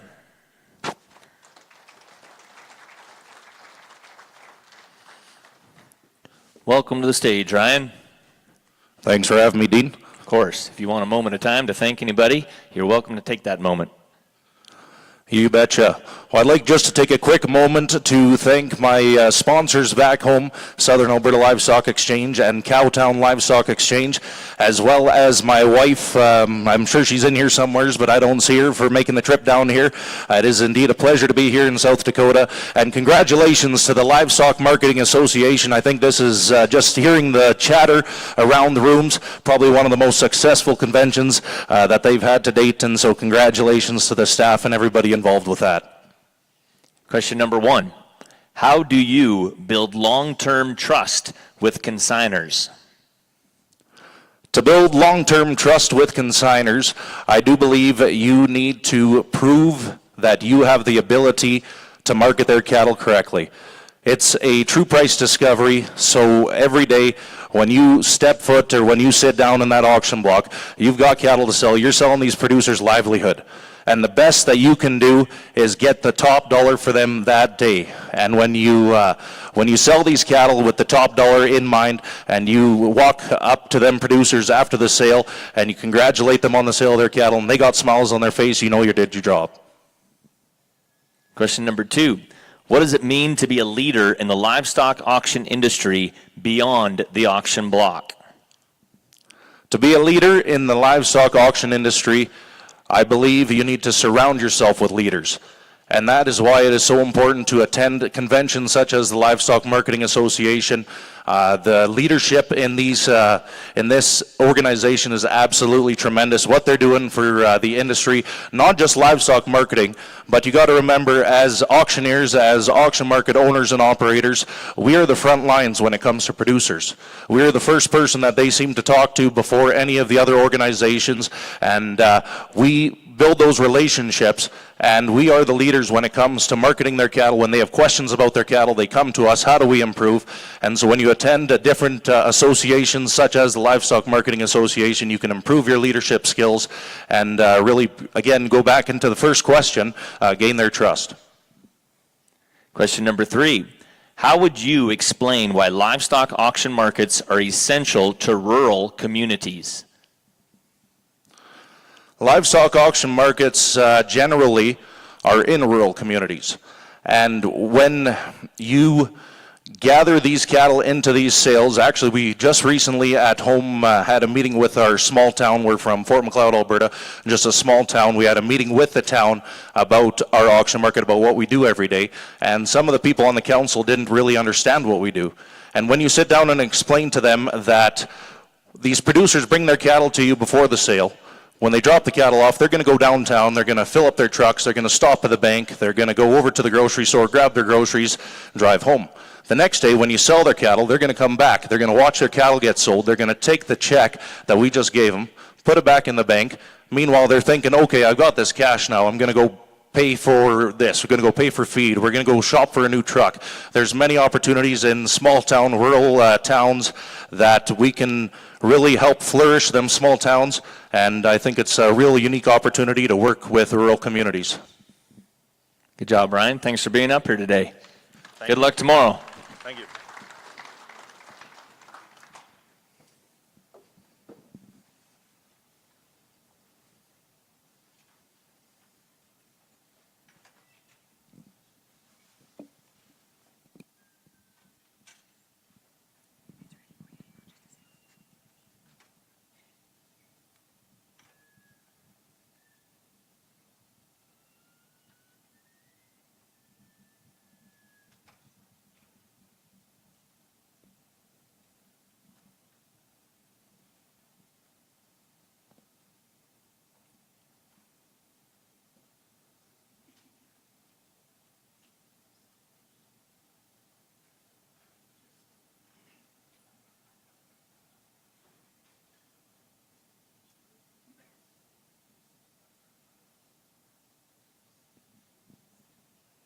Contestant number 19, we have Mitch Barthel, Burnham, Minnesota. Welcome up here, Mitch. Thanks for being here. And I'll give you a moment to thank somebody if you'd like to. Yeah, you know, a lot of my crew is here. Appreciate that, Dean. And certainly everybody been to the meetings and been around here. And the LMA just does a great job. And if you've been to the meetings, you've seen that. And you've been around for the whole year. And you've enjoyed the LMA quest. And certainly it's my pleasure to be here and try to answer a few questions the best that I can. Question number 1. How do you build long-term trust with consigners? You know, that's knowing the market, Dean, and providing that for your customers, and certainly doing a good job in showcasing their cattle. And certainly when the set of cattle comes in and you do your job and to the best of your ability explain to your customer that you're going to work hard for them, and after years of experience they know that, and selling with you for many years, you've built that trust, and certainly the other customers will see that. And when you go out to visit with them, they'll believe what you say and come your way. So it's been a great experience. Number 2, what does it mean to be a leader in the livestock auction industry beyond the auction block? You know, that's certainly a good question, Dean, and you want to, it's your persona and how you act professional, and certainly you want to lead by example, and certainly your customers you're always on social media and things like that and put your name out there, and certainly you want that to be respected, so you want to act in a way where they're going to respect that and respect what you say, and certainly listen to what you have to say and respect that, and follow your guidance and your consultation on marketing their cattle or doing any protocols or policy they should implement in their operation. Question number 3, How would you explain why livestock auction markets are essential to rural communities? Well, certainly they're an economic driver, as everybody in here knows. And certainly downtown, a lot of the people don't understand what you do and the dollars that you handle. And certainly when them people come to town, your customers come to town and they're buying goods and products in your area, that's certainly a big economic impact. And especially with the checks they're getting now, they're making bigger purchases, and everything they do, everybody in town notices it, and that's for sure a big example of what the sale barn does for our community. That's all I got for you, Mitch. Thank you Thanks, for being Dean. up here today. Appreciate everybody being out.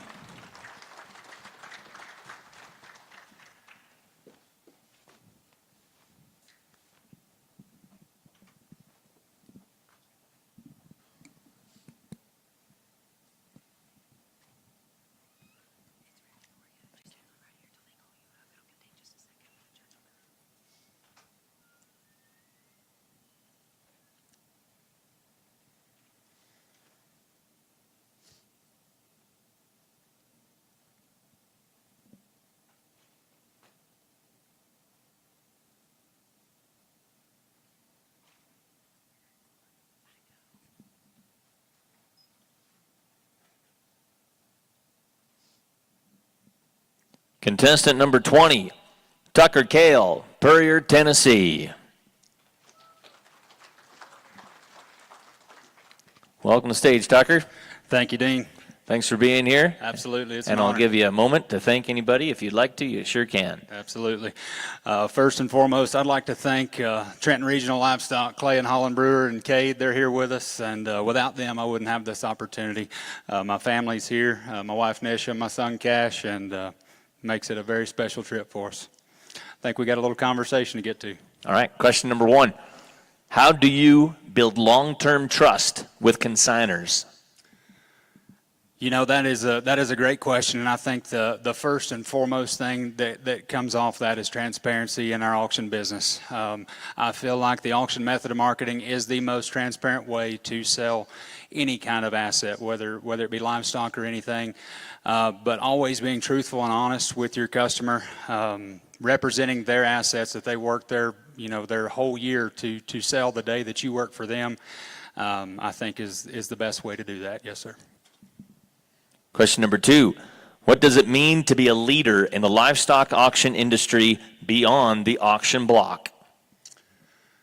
I think it's more of being a leader is just more of standing up for all that you know is right and well in the livestock business, doing the right thing. I think it all goes back to character and always doing the right thing, and then from the market all the way to Lord have mercy, Dean, I'm blowing this. But I think it all goes back to your character. You do the right thing. You stand up. You be an advocate for the Livestock Marketing Association. You be an advocate for the industry, and I think that's the biggest thing you can do. Question number 3. How would you explain why livestock auction markets are essential to rural communities? I think the markets are more essential in this day and age than they have been at any time. The technology and the innovations that have come to the livestock business over the last decade is surreal. But where we are in rural West Tennessee, we have a small select few auction barns. I'm blessed to be able to work with one of the best ones, and we have lots of small hobby farmers. They come in, they have 20 head of cows, and it's just important to work for that guy as the man that brings in 2 loads. So I feel like your local rural markets are just as important and are more vital today as the world changes and grows, and I think at the end of the day we're all going to fall back to those simple livestock markets where guys and trust get to work for you every day. That's all I got for you. Thanks for being up here today, Tucker. Thank you, Dean. Good I luck appreciate tomorrow. it. Yes, sir.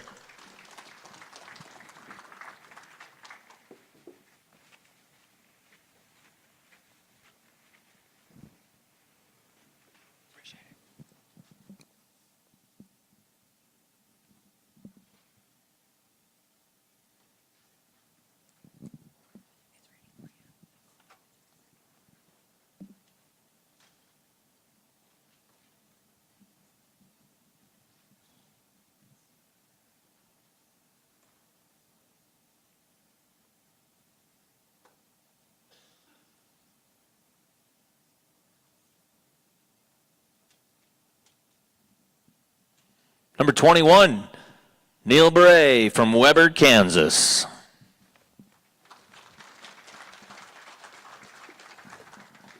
Welcome to the stage, Neil. Thanks for being up here today. And I'll give you a moment if you'd like to thank somebody. Thank you, Dean. I would. I get the opportunity to work for some of the best families and best producers in the country. I'd like to thank my sponsors, Mankato Livestock Incorporated, Mankato, Kansas, Scott Green, John Russell, Kelly Bouray, the Sylvan Sales Commission in Sylvan Grove, Kansas, the Meyer family, Unionville Livestock Market in Unionville, Missouri, the Sporleader family, and the Creston Livestock Market in Creston, Iowa, the Sporleader and Fry family. Dean, I'd like to thank you for being such a great ambassador for the Livestock Marketing Association. Over the last year, you've done a great job covering the U.S. and Canada. Thank you. I'm ready. All right, question number 1. How do you build long-term trust with consigners? Well, first off, trust is earned. And the trust is earned by just doing the right thing, the integrity, doing what you say you're going to do, the communication, and just taking care of everything that you need to. But trust is an earned quality that you get. Question number 2. What does it mean to be a leader in the livestock auction industry beyond the auction block? Well, that's a great question. And with that, the Livestock Marketing Association has so many great things that allow you to be a leader past on the block. I was lucky enough to be one of the first candidates through the Pat Goggins Leadership Academy. I've been lucky enough to spend a stint on the Membership Services Committee and also the GIA Committee. But even further than that, being a leader past the block, I'm also involved in my community. I'm the president of the Fair Board. I'm on the local Beef Boosters Committee, which is a local deal in our schools. We serve real home-raised beef every time that there's beef served through the school cafe. So I'm involved with other things just past the block. Number 3, how would you explain why livestock auction markets are essential to rural communities? You know, you look at these local communities, and the market is the hub. I mean, it's the hub of the town on sale day. You go up and down Main Street, you can ask several of the businesses. Sale day is their biggest day. And it's very vital that these communities keep these markets and they stay strong and keep the businesses in town thriving as well. Thank you, Dean. Thank you. Good luck.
We're going to bring up our 22nd contestant of the day, Troy Robinett from Decatur, Texas.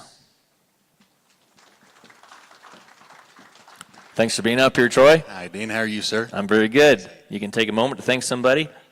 Absolutely. I want to start by thanking my wife, Amelia, and 2 sons, Cannon and Cooper, who've made the trip up from Texas with us. As those of you who have traveled with young children know that that's not always the easiest thing to do, but they sure been troopers. And Cooper, who's 6, Dean, he, for the life of him, he cannot figure out why you got to be 21 to play those arcade games out there.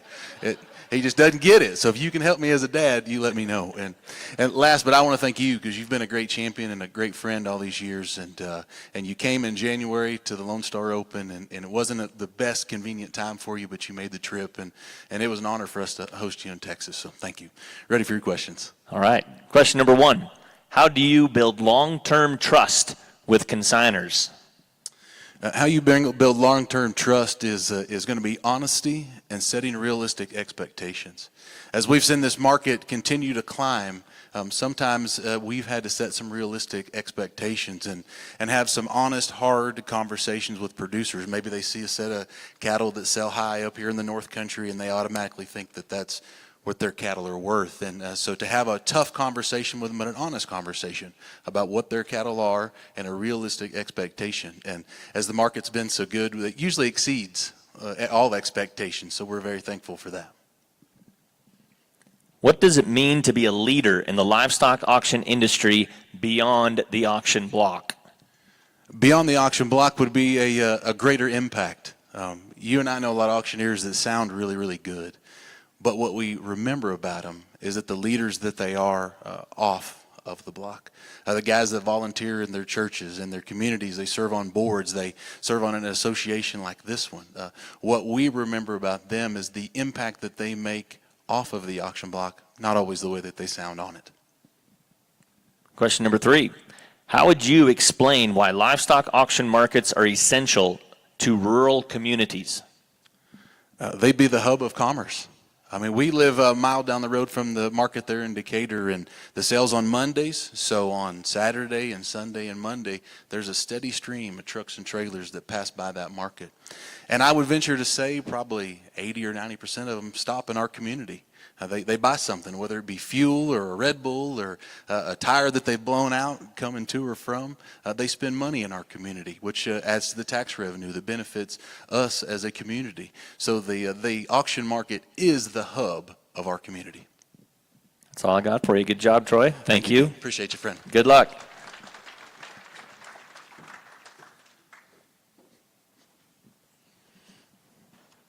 That guy's got a good grip.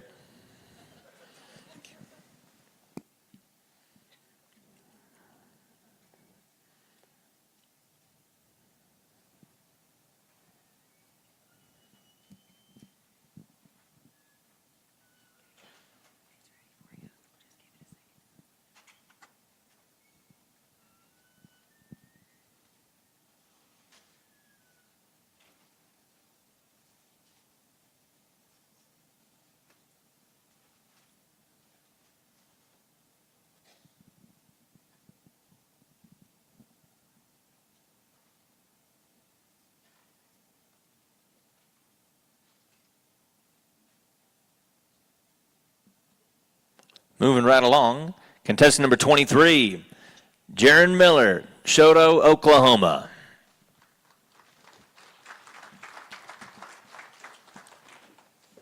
Welcome to the interview, Jerran. Glad to have you here. I'll give you a moment to thank anybody you'd like to. You sure can.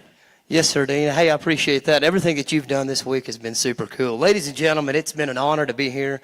It's my first year here, and I've met so many people, and I really do appreciate everybody that has been a part of this entire event, that has shook hands with me, the friendly faces, the new friends I've made. I appreciate that. I want to thank the LMA and everything that they do. But you judges, you're sitting here for a long time this hour, and I thank you for that. You guys are obviously very knowledgeable in what you do, and that's why you've been chosen. But it's been an honor, and Dean, I'm ready to answer some questions for you.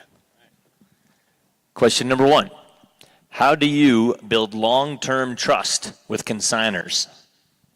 Oh, that's a great question. Just as you go into there, and long-time trust with those consigners would be, maybe calling them throughout the year.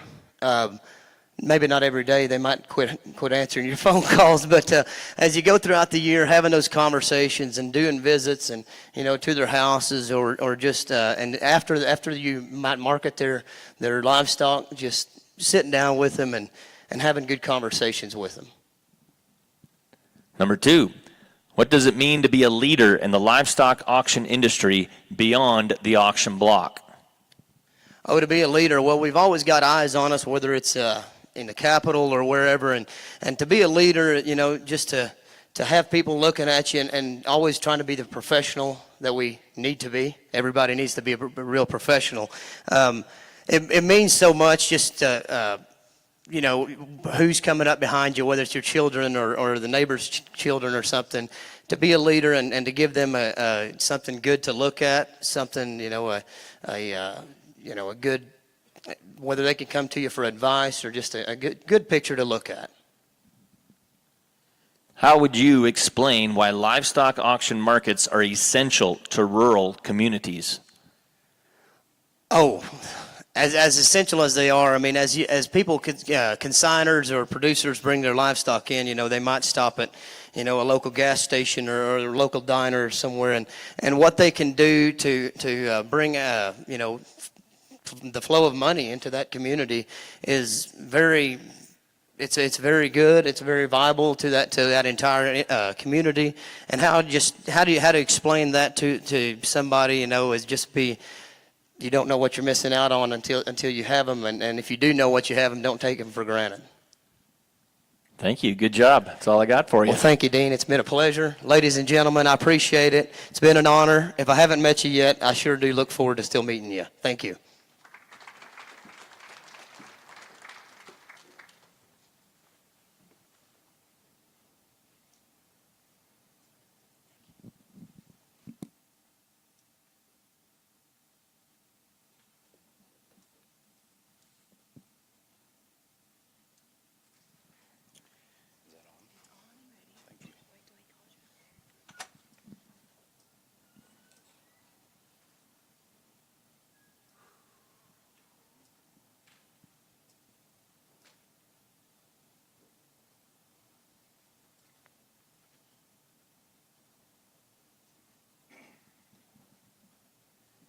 Next one to join us on stage will be number 24 in our draw, Andrew Sylvester, Westmoreland, Kansas. Hi, Dean. How you doing, my friend? Oh, really good. You're the first one they clapped for. Thanks for being up here today. If you want to thank anybody, you're welcome to do it. Well, thank you, Dean. I would. Ladies and gentlemen, I'd like to start off by just saying it's certainly a pleasure to be here with you folks here today. I feel honored to not only be part of this contest, but part of this industry. I'd like to thank my family. My wife and sons are here. I got a bunch of family at home watching. I appreciate their support. And I also want to thank the auction markets I work for weekly, which is the Manhattan Commission Company in Manhattan, Kansas, and the Flint Hill Stockyards in St. Mary's, Kansas. Dean, with that, I'm ready for question number one.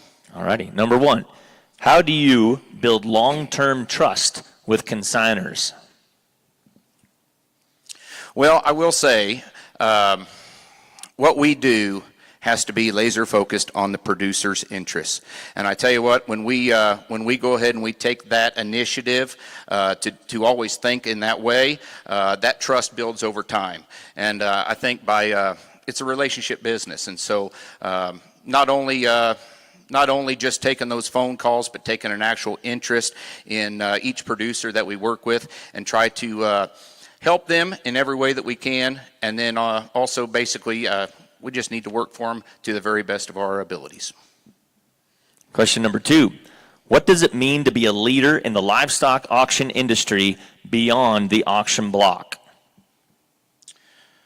The way that we conduct ourselves behind the mic or out in the community is vitally important. Yes, we want to, as an auctioneer, we need to have integrity. We want to treat people the way that we want to be treated. We need to be fair to the buyers, but work for the sellers is what we need to do. Question number three, how would you explain why livestock auction markets are essential to rural communities? You know, I think every auction market is different. There's certainly some auction markets that are extremely rural. Where we'll be tomorrow is extremely rural. And, you know, those folks, when they come to town, a lot of times, you know, they come to town not only to sell cattle, but to stop by the bank and buy groceries and do lots of things. In our community, it's a larger community, and so maybe not quite the same as others, but we employ people within our auction market at Manhattan, and we bring a lot of dollars to the community. As guys come in and sell their livestock there, and they spend time within the community there. Thanks for being up here, Andrew. Dean, thank you. It's certainly been a pleasure. Good luck tomorrow. Thank you.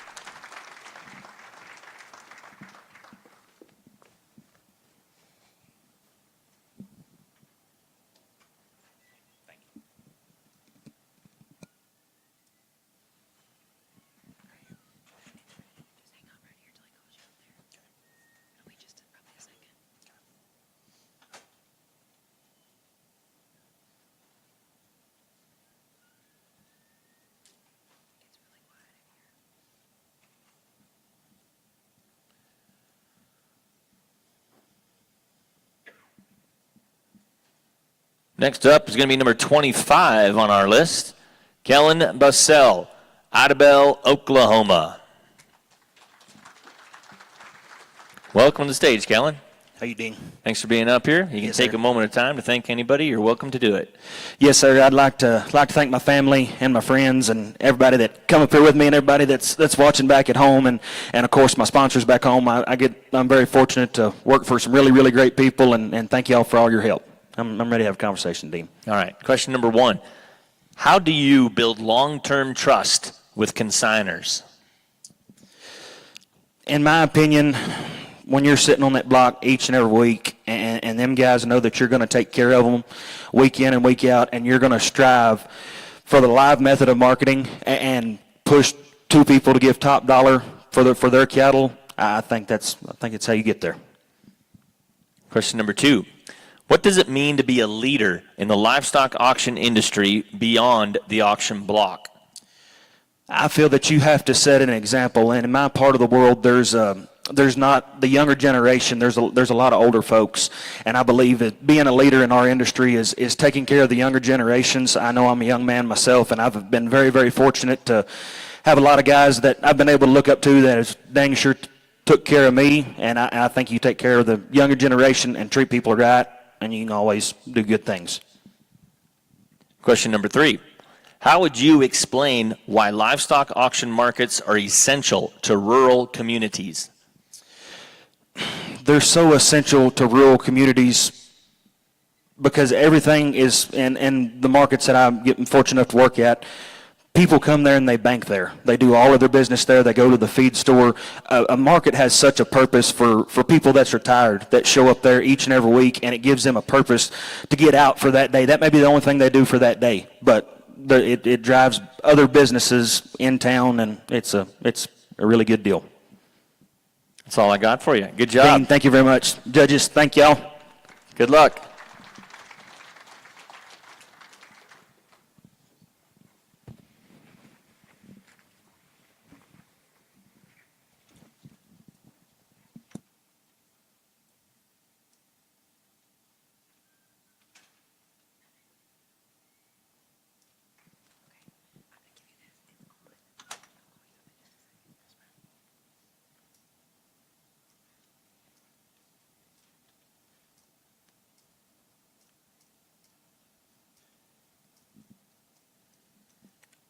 Rolling right along. This is number 26 on our list now. Marshal Tingle from Nicholasville, Kentucky.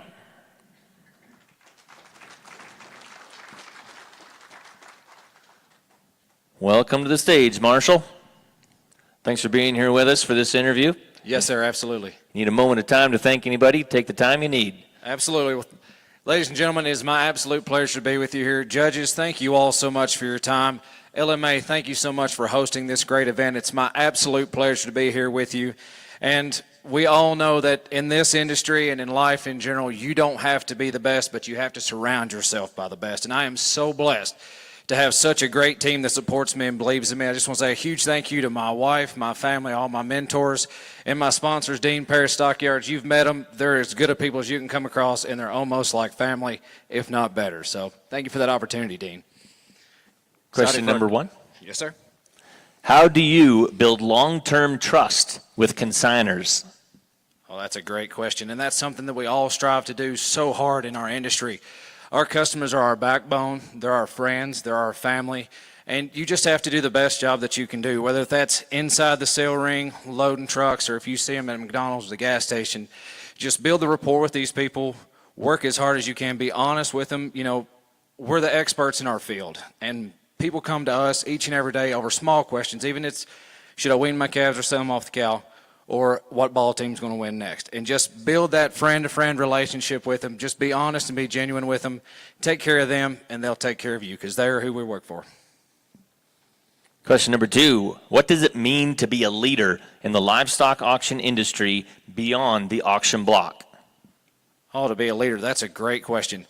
So to be a leader in the industry, you have to really strive to do your best and to stay headed in the right direction. Stay focused on your end goals, whether if that be today's sale or if that be tackling an object or an obstacle ahead of you, the fly deal or whatever it might be. Just do the best job that you can. Lead by example and bring others with you. You know, communication is key. It's not always exactly how we speak, how we articulate, but how we're heard. And then the wisdom to listen and apply that to our daily lives, and just to make the best difference in everybody's life and to keep the industry pointing in the right direction. Third question, how would you explain why livestock auction markets are essential to rural communities? Another great question. So I want to kind of quote Roosevelt here. I'm not going to go through the whole poem, but he's got a poem called The Man in the Arena. Have you ever heard of that poem? It's a great one. You need to read it. So the livestock market is the man in the arena. We are the experts. We're the ones that have got our faces covered in blood and dust. We're the ones that are out there every day. We're the backbone and the voice of our communities. Whether that's on a positive note, whether it be through a 4-H or an FFA investment sale, helping our youth, helping our community, whether if it be in a time of need. We've had floods in our area. The stockyards have rallied behind these people. We have made donations and collections for the community and helped them in that way. And then if it's in an instance just like this with the New World screwworm issue coming on, they come to us. We're the experts in the field. We're the ones with the knowledge. They trust us. They interact with us on a daily basis. And just they come to us, and I think that's how we help and support our community. Great job, Marshall. Thanks for being up here. Dean, an absolute pleasure. Thank you for your time. Ladies and gentlemen, judges, thank you all so much.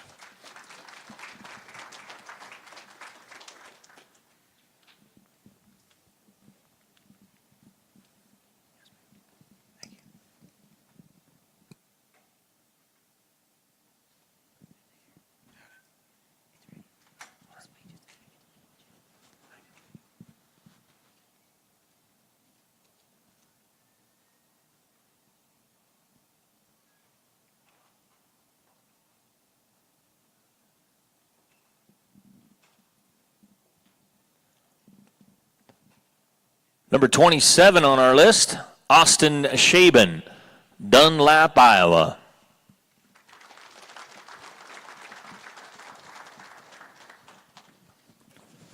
Welcome to the stage, Austin. Thanks for being here.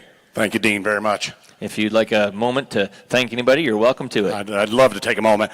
I'd like to take a few seconds here to thank my family back home. Obviously, my wife and children made it out here. A few had to stay back home. But my parents as well for giving me the love of this industry, livestock in general. And a quick thank you to all my sponsors. I'm not going to list them out. They've been on the sheet. But big thank you to my sponsors and anybody else. And Dean, thank you for being a wonderful representative of our industry this last year. You've done a tremendous job. Thank you, my friend. Question number 1. Yes, sir. How do you build long-term trust with consigners? Absolutely. Takes a lot of different things to build that trust. First off, you got to engage them personally, face to face. You got to start by that local level, beginning to build into that and tell them how you're going to handle their livestock, what you can do for them, what you can, at the end of the day, bring the most money for their stock. Again, you're thinking that if this is going to be their main form of income through their life and through their deal, that you want to continue that on for generations to come for them and to help them.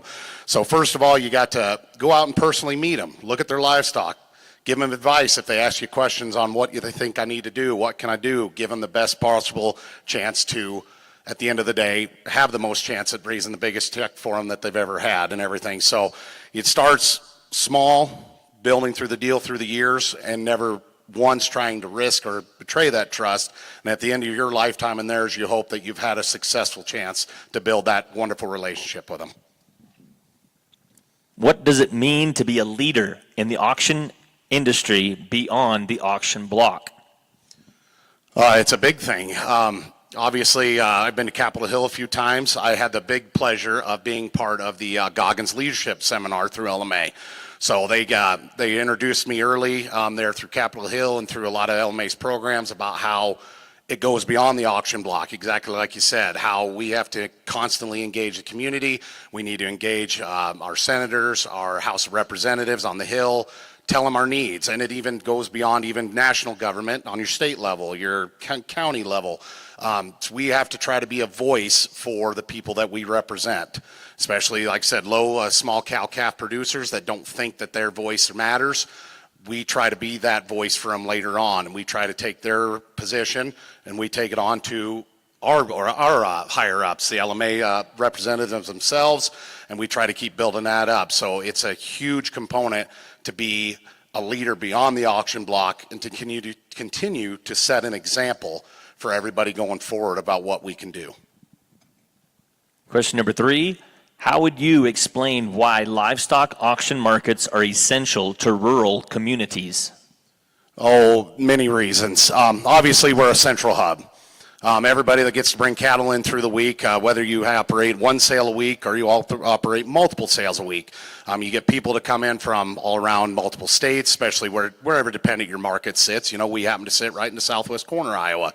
We have the pleasure of doing business from people from Minnesota, Nebraska, Missouri, Kansas, South Dakota, and so your place just becomes a natural hub. In your town, you get to draw people in, as well as, you know, being essential to the community in terms of if somebody's needing help in the community.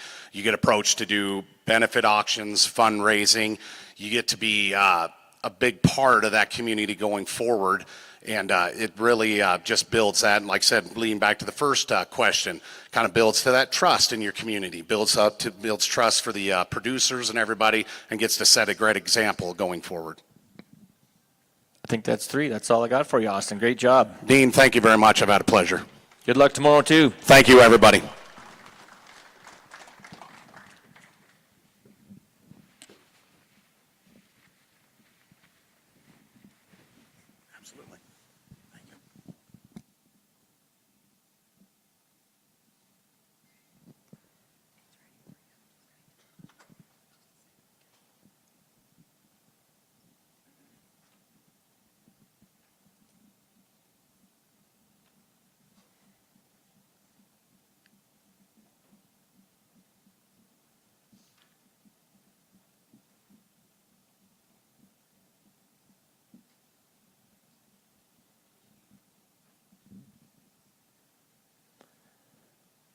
Number 28 on our list, Garrett Nunn, Laramie, Wyoming.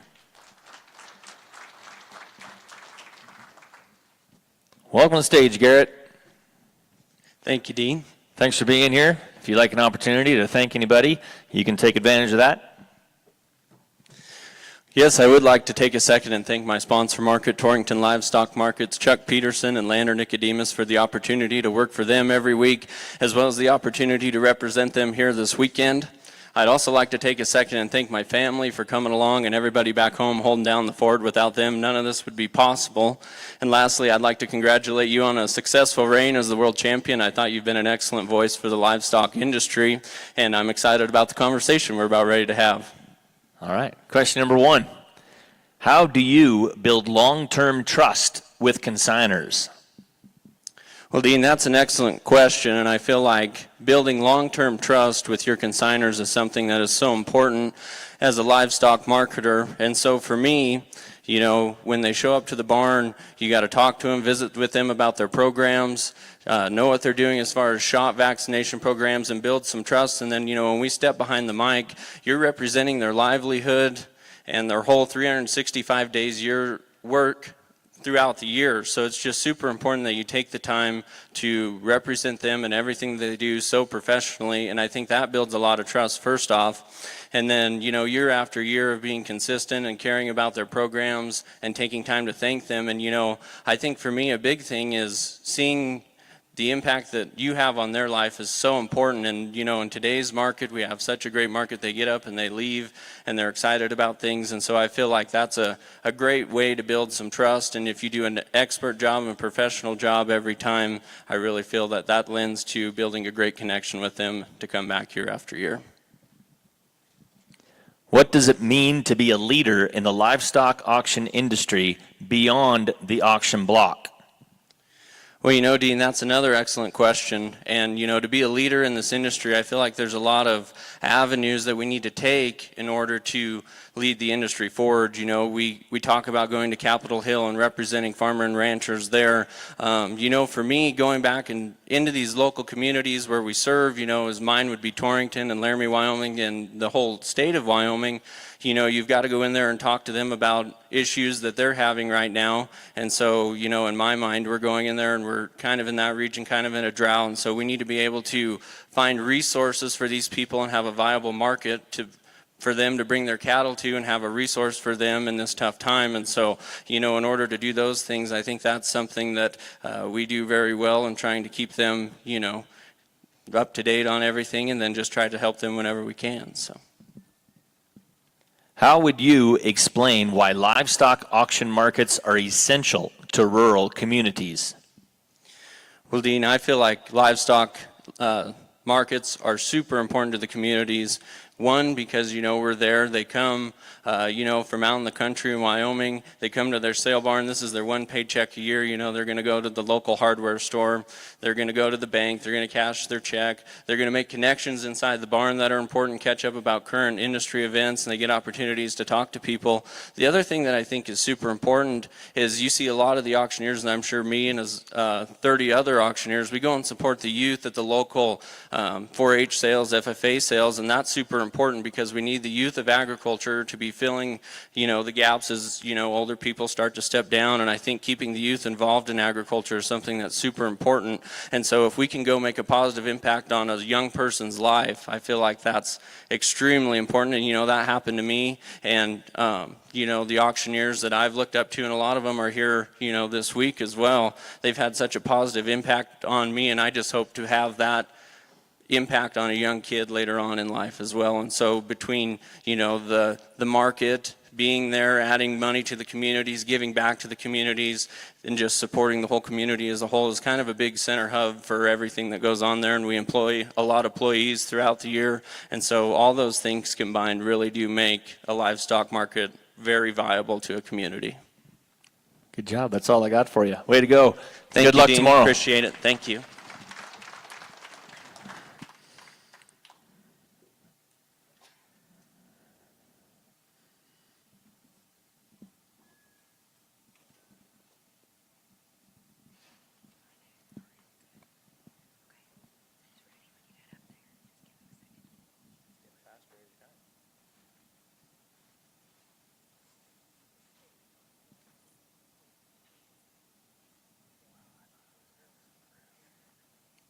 Moving right along. Here's number 29, Barrett Simon, Rosalia, Kansas.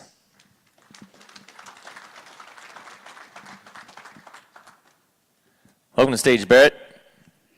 Hi, Dean. Good afternoon. Good afternoon. Glad to have you up here. If you got anybody you want to thank, take advantage of this opportunity. Sure. I'd love to recognize my sponsors real quick. The James family there in Fairview, Oklahoma, the Mills family in Eureka, Kansas, as well as the Chambers family of CNC Cattle Company. Again, not only for their sponsorship, but probably more importantly, their continued friendship throughout the last several years. With that, and before we get kicked off, I do want to congratulate all of you as members of the Livestock Marketing Association on yet another very successful convention. And with that, Dean, I'm looking forward to our conversation, sir. All right. Question number 1. How do you build long-term trust with consigners? Yeah, I think you handle that the exact same way you build long-term trust with anybody else in life.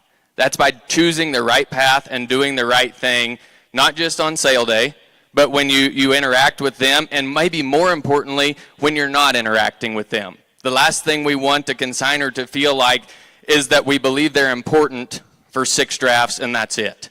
So long-term trust is handling that business the appropriate way. Obviously, most of our interaction with the consignor is going to be around a transaction of some sort. But I think it's very important, whether you're working the country for a market or whether you're just sitting on the block and auctioneering in a given market, to treat them with respect and also give them confidence in the professionalism that you bring to the table, so they say, well, which Barrett are we going to get today?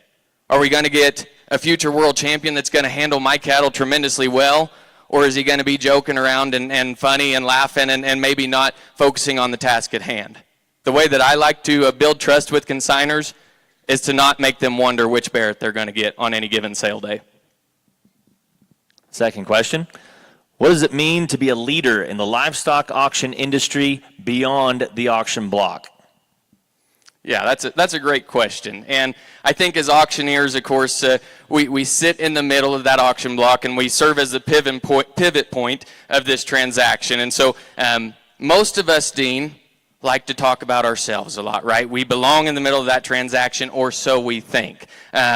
However, to be very effective and to become that leader that you have successfully done, it really doesn't hinge upon your world champion title. It hinges upon that first question and the trust that you instill with your consignors and the trust that you have earned amongst industry professionals. And I think that's really what we need to be focusing on. It's not how good do we sound. It's not how well do I handle myself in a contest. It's how do we cut down and do business beyond the auction block for the markets that we serve, and more importantly, their clientele base. How would you explain why livestock auction markets are essential to rural communities? Oh, wow. It's probably a shorter list to talk about why they might not be essential, because that list doesn't exist, right? For me personally, it's very easy for these markets to be viewed by employees, by sellers, by buyers, and again, sometimes even by auctioneers as transactional only. We focus on those things because at the end of the day, that's the meat and potatoes of what we do. It's how high did we sell the cattle and how much did we charge somebody to sell them, right? But if we as markets and marketing professionals allow ourselves to be transactional, we've already lost the battle. So to me, there are three main keys that describe a way a market influences not only its immediate community that it sits in, but all of the region that it serves. And the first one is economic. That one's been very well documented by the Livestock Marketing Association in terms of payroll contributions, tax roll contributions, sponsorship dollars, and many other ways. But the second leg of that stool, if you will, is also social. And I guess I don't mean in a sense of, boy, it was sure good to see Dean. I hadn't caught up with him in 5 years. But the social aspect to our livestock markets, we grow together. Even on somebody that's maybe only there once a quarter or once a year, they become a member of that livestock marketing community. And we learn to laugh together, support each other. But I also want everybody in here to think about maybe a time when something adverse happened or negative happened in your local community. And just think about how the next sale felt. Feels different, doesn't it?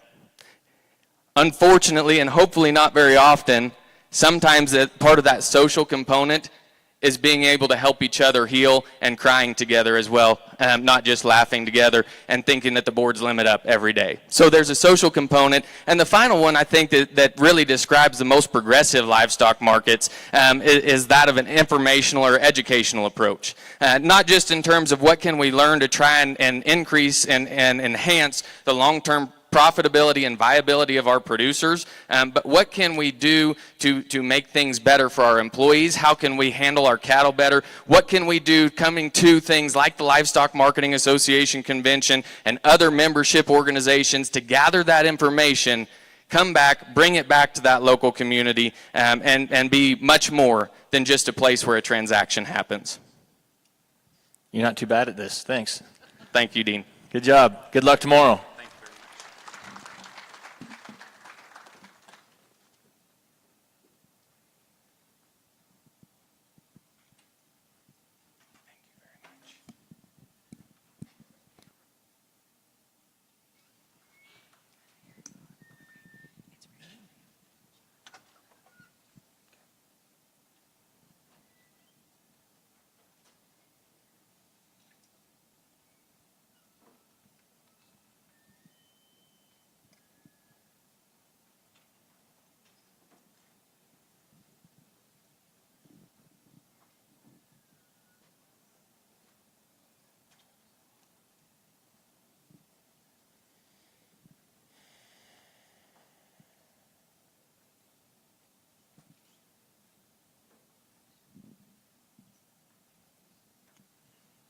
We're moving right along. Just a couple more to go. Our next contestant is number 30 on your list. This is Ross Parks, New Concord, Ohio. Good afternoon, Ross. Hi, Dean. How are you? Thanks for coming up on the stage with us. If you'd like to take a moment to thank anybody, you're welcome to it. Yeah, thanks, Dean, for that opportunity. I'd like to thank some people. I'd like to thank my family back home. Not all my family could come this year. My dad and everybody's back home taking care of the stuff while we're out here. I had a few of my family came with me, and I greatly appreciate it. It's been an awesome trip. That we've came out here, made a little road trip with it and everything. And also, I'd like to thank my sponsors back home for entrusting me each and every week to go work for them. All right, Ross. Question number 1.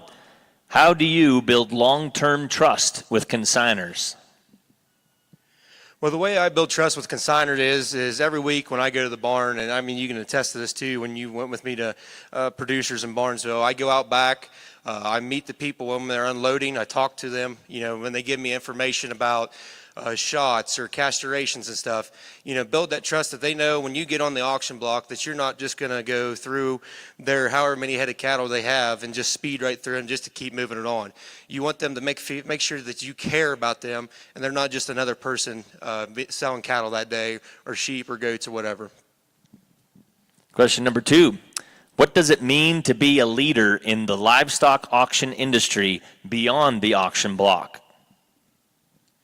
Well, Dean, to me, to be a leader beyond an auctioneer is, you know, I got to be able to go to some schools this year and talk to some kids that, you know, that looked up to me. You know, whenever I showed up, they was excited. They wanted to learn about the auction industry, but not also about the animal agricultural industry also. And what they could do could be better and maybe get a job, or, you know, if they want to start their own herd, what can they do? So, you know, when people look up to you, come up to you and ask questions and are not afraid to, and you can give them an answer and make them feel like they're important too, I think is a way to be a good leader. Question number 3. How would you explain why livestock auction markets are essential to rural communities? Well, livestock markets are essential to rural communities because they do a lot of things for the communities.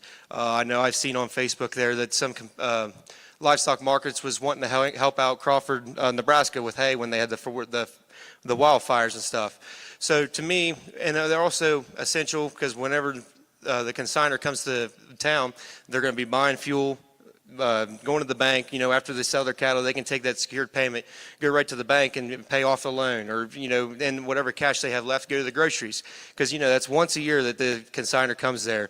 So to me, rural markets or livestock markets are essential to rural America. Good job, Ross. That's all I got for you. Yep. Thank you, Dean. Thank you, ladies and gentlemen. Thank you. Good luck tomorrow.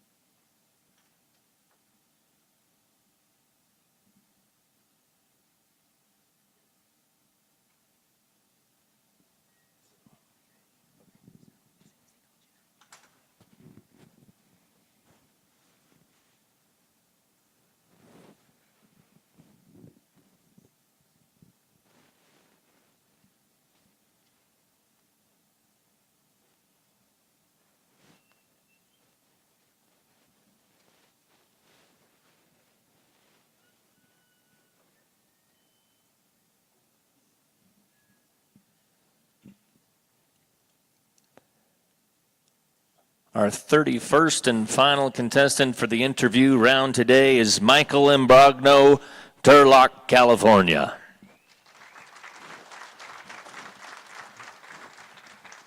Hey, Michael.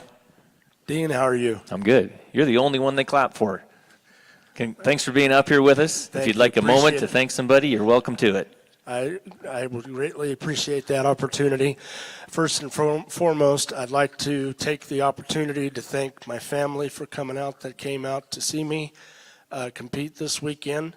Also to my markets that I get the opportunity to work for, and the producers I get to serve. It's greatly an honor and privilege for me to work for some great individuals and be a part of this great industry.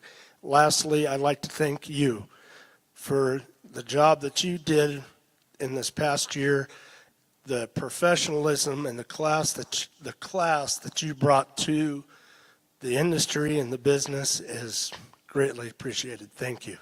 Well, thank you. Question number 1. How do you build long-term trust with consigners? How I build long-term trust with consigners is just like you and I. You build friendships, you build relationships, and it's something that doesn't happen overnight. It's something that is built over time. You know, you convey to those consigners and those producers that you are a person of integrity. You do what you say you're going to do, and you take care of your customers, and that's something that I pride in myself because I have the opportunity to work with some great individuals, not only in the beef industry, but also in the dairy industry on a weekly basis. And I care about what I do for my consigners, and I appreciate their confidence and trust in me to help market their cattle. Question number 2. What does it mean to be a leader in the livestock auction industry beyond the auction block? For me, what it means to be a leader in the livestock auction industry beyond the auction block is to be a role model. Be somebody that somebody can look up to. Be somebody that, you know, cares about the industry and is going to bring up the next generation and be a mentor. Because I can honestly say to you and everybody here, ladies and gentlemen, I had the opportunity to grow up in this business, and it all started right here with this contest. Being 4 years old, learning from outstanding auctioneers, and then being able to grow up in this business and have outstanding role models to look up to and work under. And for me, that's what I feel makes a great leader, a great mentor, and a great human being in this industry. Question number 3. How would you explain why livestock auction markets are essential to rural communities? How I would explain how auction markets are essential to rural communities is there's a number of factors that play into that. Number 1 is we are the entity that has the best interest for our customers when it comes to competition. You know, a lot of individuals, when it comes to marketing their cattle, they're going to look around and see what's the best option. They're going to look around at different markets. They're going to look around at maybe going to a buying station or selling their cattle direct. And I would tell you that the best way to market your cattle is through a livestock auction market, and because you're guaranteed prompt payment, you're guaranteed true price discovery, and you're guaranteed to have the best people take care of you because we take all the risk. There's no risk going to a buying station or sending your cattle direct. The second would be is the livestock auctions are a place for the community to come and gather. It's a gathering place. It's a place for people to have fellowship, to talk about things beyond the livestock auction or the cattle that they're selling that day. And then the last thing would be is the livestock auction market is, to me and to numerous people that I'm in contact with, we are still the super information highway when it comes to wanting and needing to know when to sell the cattle, what vaccinations give to the cattle, what's the market going to look like. They come to us because we are their lifeline, we are their source, and we are the heartbeat of the auction industry. Is us as individuals and market owners. Well, thank you, Michael. Thank you. Good job, and good luck tomorrow. Thank you. Thanks for being up here. Thank you.